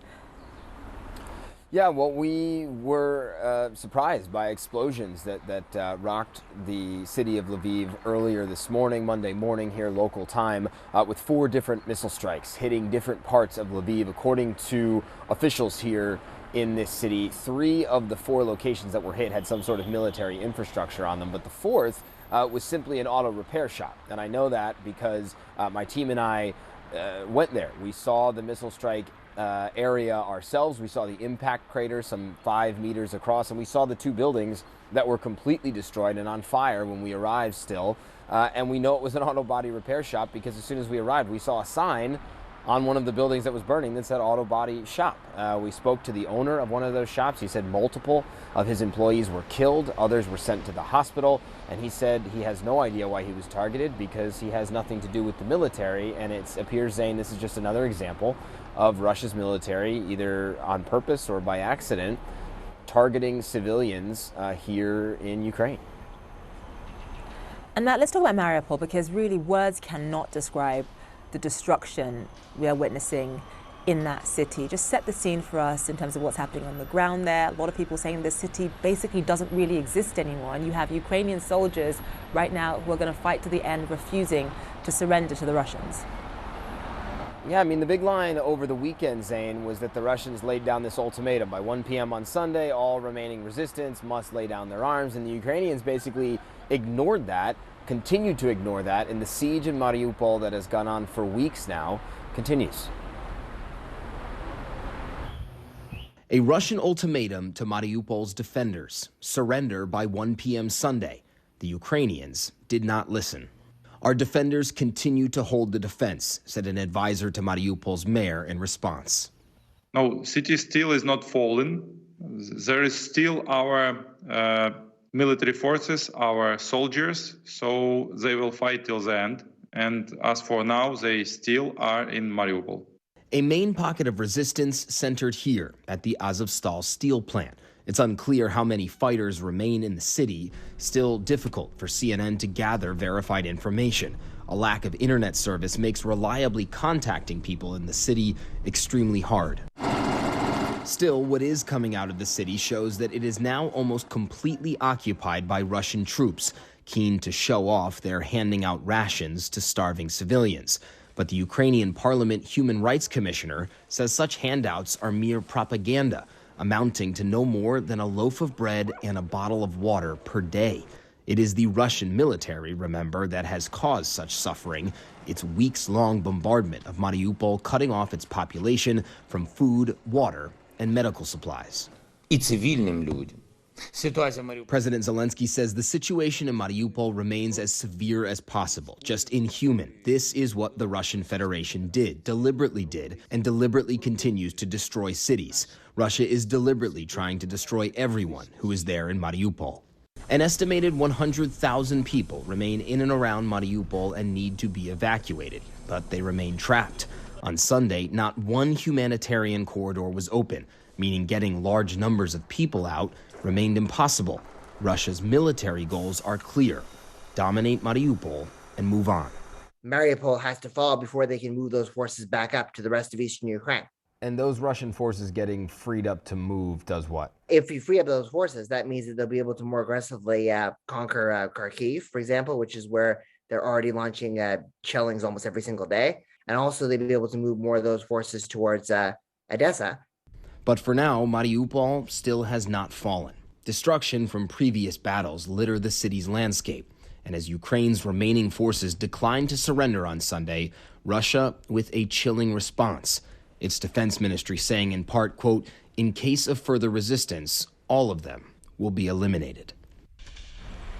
And there were no humanitarian corridors open over the weekend, and now on Monday, Russia has said that it has now closed off entry and exit to the city, which it had basically already done, Zane. But whether that completely eliminates the possibility of humanitarian corridors in the future, we're not sure, but the Ukrainian government is demanding that Russia reopen some corridors to allow some 100,000 civilians that need to be evacuated to get out of the city. They're saying a failure to do so, the Ukrainians are saying, a failure to do so amounts to war crimes. Matt Rivers live for us there. Thank you so much. I want to turn now to South Africa, where soldiers are being deployed to help with relief operations after devastating floods in KwaZulu-Natal province. More than 440 people are dead, dozens still missing. Roads and bridges have been completely swept away. There's no clean water or electricity in some areas. You see people here desperately trying to get water. It's being called one of the worst storm systems ever to hit the area. Joining me live now is Dr. Michel Charles. He's the International Federation of the Red Cross's head of delegation for Southern Africa. Michael, thank you so much for being with us. So you've spent today touring the scene, talking to people, a lot of whom have lost absolutely everything apart from what they were wearing when the floods came. Just set the scene for us and explain what people there are going through. Yeah, thank you very much, Zane. The situation is very dire. As you said, I was there today. I spent the whole day in the communities talking to people. We have over 40,000 people that have been displaced, over 400 people that have unfortunately lost their lives, as you said, and more are still missing. And what we have seen on the ground is, total devastation. We haven't seen this kind of flooding for decades. Spoke to many community members, and in their eyes, I could see anger, I could see pain. I could see, devastation. They've lost everything. They've seen their houses being swept away. They've seen their livelihoods being swept away. And, the situation is really quite dire. However, at the same time, I was still able to see hope, still able to see resilience, still able to see determination in their minds in terms of wanting to bounce back better, in terms of wanting to build their livelihoods back, and in terms of really just giving each other comfort in these very trying times. But what does this kind of devastation, this kind of damage to infrastructure, to homes, to livelihoods, and of course, people going missing, 440 people dead, many more displaced, what does that do to a community? I mean, obviously that totally ravages a community because they've lost everything. Because kids are not being able to go to school anymore, because they have to go to shelter and live not in their homes but in other places. But also, it also does a lot for the community in terms of really coming together. And I was pleasantly surprised today when I went into the communities where people were really helping each other. There was a man that owned we call it Spaza shop, a local shop, a supermarket. And he took all his goods out and welcomed people in, to stay there, to give them food. And as the Red Cross, Red Crescent movement through the South Africa Red Cross, we are providing that support, psychosocial support. We're providing blankets, we're providing hot meals, because this can happen to anybody at any time. And that's why we as a community-based organization are really there with them, supporting them, and really trying to give them a dignified life. In Southern Africa, we say Ubuntu. Ubuntu means I am because you are. I am my brother's keeper. And that is really what we're seeing in the communities in terms of people helping, really trying to go out and give back to the people that have lost basically everything. Yeah, I mean, it's at times like these that you really see the community spirit really shine. So I imagine that obviously the past week and a half has, of course, been a nightmare for families who have lost loved ones, but it's also been pretty agonizing for those whose loved ones are missing and who are waiting to hear news and who haven't heard any news. I mean, what is your role in helping families track down or hear news from or about loved ones that they are not able to find right now? Yes, as the Red Cross Red Crescent movement, we have a program we called Restoring Family Links. And it is in these times of disasters that really this program comes to help. What the South Africa Red Cross has done is being able to give SIM cards, airtime for people to be able to call their families. Because during the floods, even some people's phones, went missing, were washed away. So we have been able to connect in one way or the other. We've been able to give them the ability to be able to call their families. Obviously, not all was good news. Not all of them could reach their families, or their families that are in other towns could not reach them. So we're still working on them, on that in terms of trying to make sure that we reconnect families as early as possible. And there are those who say that, obviously part of the issue here, and no one can predict this sort of devastation or this kind of flooding, but part of the issue is better infrastructure. That these parts of South Africa needs better infrastructure, better drainage systems, in terms of roads and bridges that were completely decimated during these floods, that those pieces of infrastructure could have been built better and stronger. What do you say to that? I mean, it's all of us that has to, support, all the efforts. I mean, government is doing its best. I was at a meeting today with the mayor, with the deputy minister of social development, and you can see that government is really trying to give support to the people that need it the most. My take is, we all have a role to play. Both the private sector, both corporates, both individuals, we have a role to play. These are the effects of climate change that we're seeing. In some places, you see too much rain. In other places, you see too little rain. At the end of it, it is about people not being able to feed themselves. Livelihoods are lost. Harvests are not being able to come to fruition. What we as the Red Cross Red Crescent movement are calling for is localization. Localization in terms of really supporting communities to build their own resilience, to be able to support themselves in times like this. We have a program called Anticipatory Action, really looking at how we can work with the meteorological services and be able to predict what will happen and be able to have early warning systems in place. And this has worked very well in many places and will continue to support the people of KwaZulu-Natal, will continue to support the people of the communities in terms of just predicting better and making sure that we have early warning, early actions in place. Yeah, because of climate change, the fear is that these sorts of storm systems are going to become more frequent, so countries do need to be better prepared for that eventuality. But Dr. Michael Charles, thank you so much for being with us. And most importantly, thank you for the work that you're doing on the ground there. All right, finally, a story that is special to all of us here at CNN because it is about one of our own. CNN's UN correspondent, Richard Roth, has been working for the network for, get this, 42 years. He is the last remaining employee who was actually here when CNN was founded in 1980. In September last year, he sent a letter to all of us at CNN, co-workers, basically saying that he was in desperate need of a new kidney. That is when his colleague, Deputy Managing Editor Samira Jafari, answered that call. What a beautiful thing to do. After a round of testing to determine that Samira and Richard were actually a match, the transplant operation happened on Tuesday just last week, and we are thrilled, absolutely thrilled to report that both colleagues are doing very, very well. I want you to listen to this. I was moved by it, and I knew he was a CNN original, and I also just had great admiration for what he did as a journalist and who he was. And it just, as a human, just felt like something I could do at that point in my life. There are 117,000 people looking for kidneys and livers, and many people die each day. I guess I could only ask people who are like Samira or tend to lean that way to think about donating to a friend or a relative.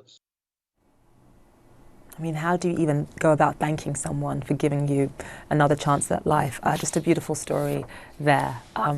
All right, and for those remaining, or those rather celebrating, today is the Monday after Easter, and the U.S.'s first family hosted their largest ever event yet at the Executive Mansion. The White House Easter egg roll. 30,000 people were invited to enjoy some egg-ucation, get it? This year's theme. The children didn't much care what it was called since they were having fun, watched by proud parents, President Joe Biden and the First Lady Jill Biden, and the Cookie Monster there as well.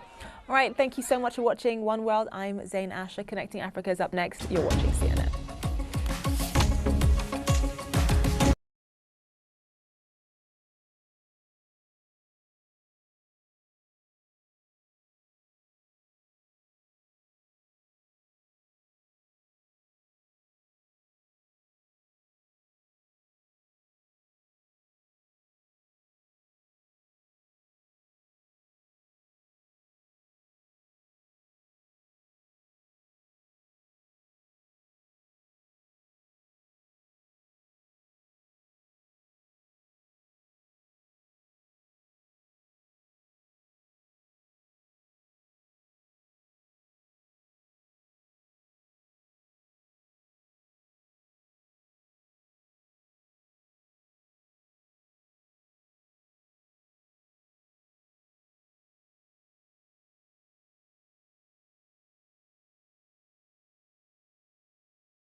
Hi, this is Connecting Africa, the show in which we look at the working world in every corner of the continent. Many people will know that when travel allows, I love to visit Egypt. The entrepreneurial flair of its people always inspires me. Next, we visit energy and infrastructure giant Al Saudi Electric. Established in 1938 as a family-run company, it now has over 14,000 employees and a presence in more than a dozen African countries. Softly spoken but fiercely focused, Ahmed Al Saudi is a passionate man. He's passionate about his business, his country, and the African continent. Africa is great. If I travel once per week, once per year to Europe, I travel 10 times to Africa. And I'm really always happy to travel to Africa. It's nice that in our business, when you do something, and a lot of people benefit from what you're doing. And you see there's a big development, and you see people are benefiting, and people have better living. Because I think the main purpose of our business is mainly for all people around us to have better living, to have better future. So if you are not able to do this for us, for the society, for the country, for the continent, then it's meaningless. Amongst many other things, what his company involves itself in is massive energy projects throughout Africa. Really, there's a lot of projects we are proud of. I'm very proud of the project of Tanzania, especially that this project in Tanzania will make a big difference of the country. And it's a big dream for all Tanzanians, and big dream also for Egyptians and for Africans, because it's from Africa to Africa. The same thing, electricity which will be generated will help a lot in the industrialization of Tanzania, which is a great thing. The same will help in irrigation. So it's a lot of things that can be done with one project. And this is really our main hope, how each project we do make a big difference in the lives of the people and even benefit our company and give good experience. Helping him realize his and his company's ambitions is the vice president who heads up the engineering and construction business. He says he relishes the opportunities that come with working for a pan-African business.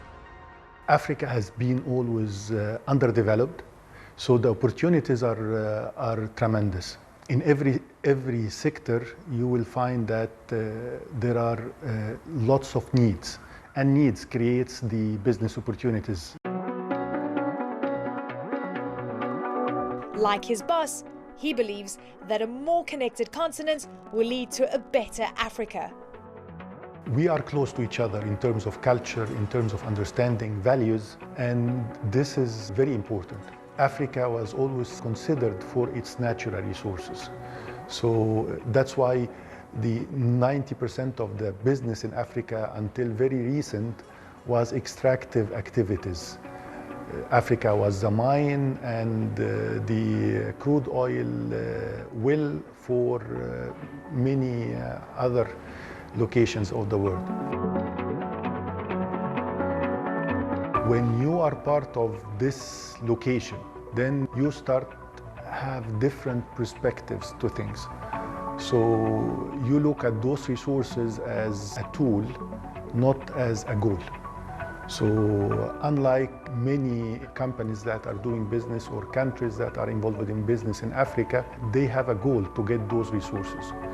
As Africans and being part of this, we look at this as a tool to enhance the infrastructure and to enhance the life and the well-being of people in Africa.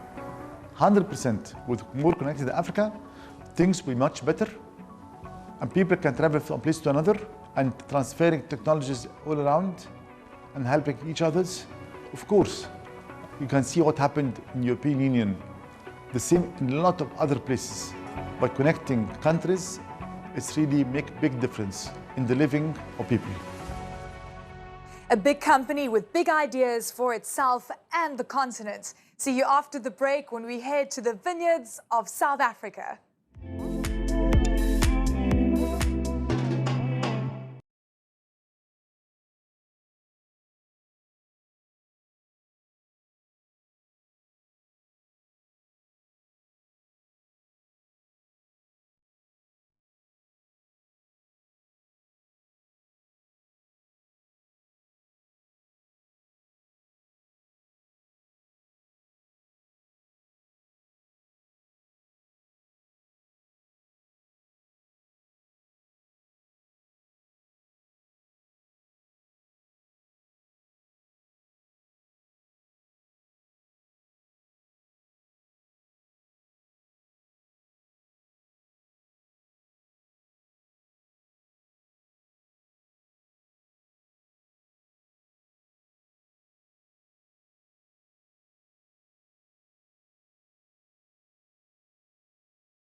Hello again. If you've got any interest in accents, you will probably have picked up on the fact that I'm from South Africa.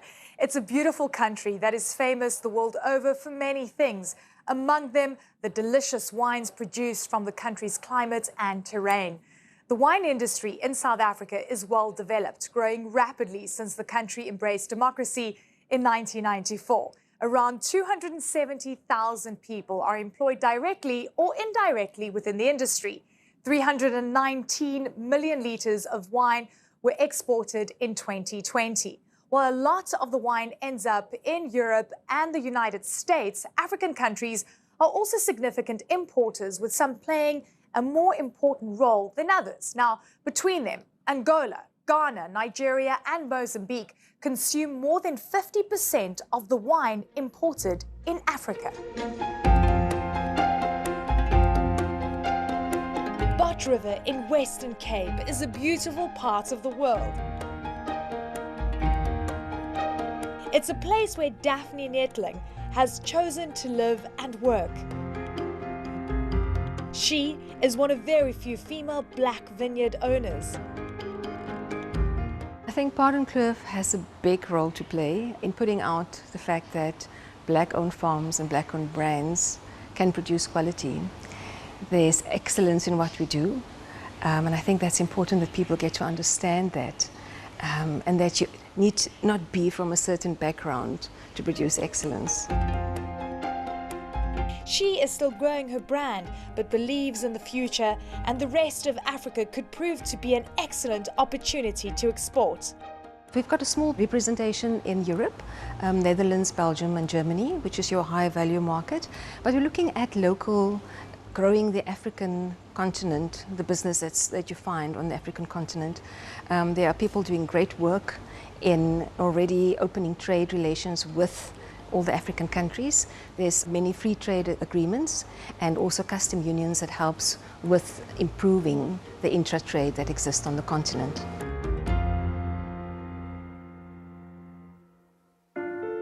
Less than an hour's drive from the Pardon Kloof estate is another stunning property that produces world-class wines. Anthony Hamilton Russell is now the owner of a business that was started by his father. It was a passion project for him, something that was never meant to make money, but something he had done extraordinarily well. It's looking really good. When sanctions were lifted at the end of apartheid, Russell sensed that there might be increased opportunities for the business. So the goal really was to just find good distributors, to think of a strategy of where we should export, how much we should export, and how to go about it. And I'm now proud that nearly 31 years later, we're in 65 different countries. We've exported to Africa all along, and a lot of it has been requests that we've satisfied from people, catering both for locals and tourism, or Africans and tourism. And that is something that just from a sheer brand visibility point of view is very important to us. And also just the emotional need to succeed in Africa. We are an African producer. Russell accepts that for him, at the moment, the African market is still pretty small for his business. But the CEO of Wines of South Africa, whose purpose is to promote South African wines abroad, believes the African continent could eventually provide massive opportunities. So first of all, Africa is very important for us because we are African. And what we're finding in Africa is it's an emerging continent of wine consumers. They don't know wine, but they are thirsty for knowledge, and they're very excited about hearing more about wine, particularly South African wine, because they feel that South Africa is part of their culture and the continent. So I think that's a given and very important that we establish a footprint in Africa. And we've done some activations as markets have opened up, and we've found that the tasting activations as well as the training courses have been exceptionally well attended and well supported. So for me, I think it's a very bright future for South African wine in Africa, particularly the East Coast and sort of the North area, countries where we're seeing some really good movement at the moment. Kenya, Tanzania, Nigeria's come back very well, so great recovery in Nigeria, and also some really good interest in Uganda and Ghana. When it comes to producing great wines for export, South Africa has many factors in its favor. Success seems to be based on whether you're prepared to put in the hard work. I think I'm a beacon of hope, providing inspiration for so many, that it is possible, that you can actually achieve something with commitment and working in your business every day. I also feel that a lot of people think that it falls from the sky, but it's actually hard work to be part of the hospitality industry, to be part of the wine tourism industry, to be part of the wine industry. You have to show up to work every day, and you have to be committed, and you have to be passionate about what you do, which is the most important thing. Well, I must admit that looking at those beautiful locations makes me wish I could return home soon, if only for a quick visit and some wine, perhaps. As we look at some of those beautiful images, it's time for us to finish off for the month. For more stories, please take a look at our website. Until then, stay connected.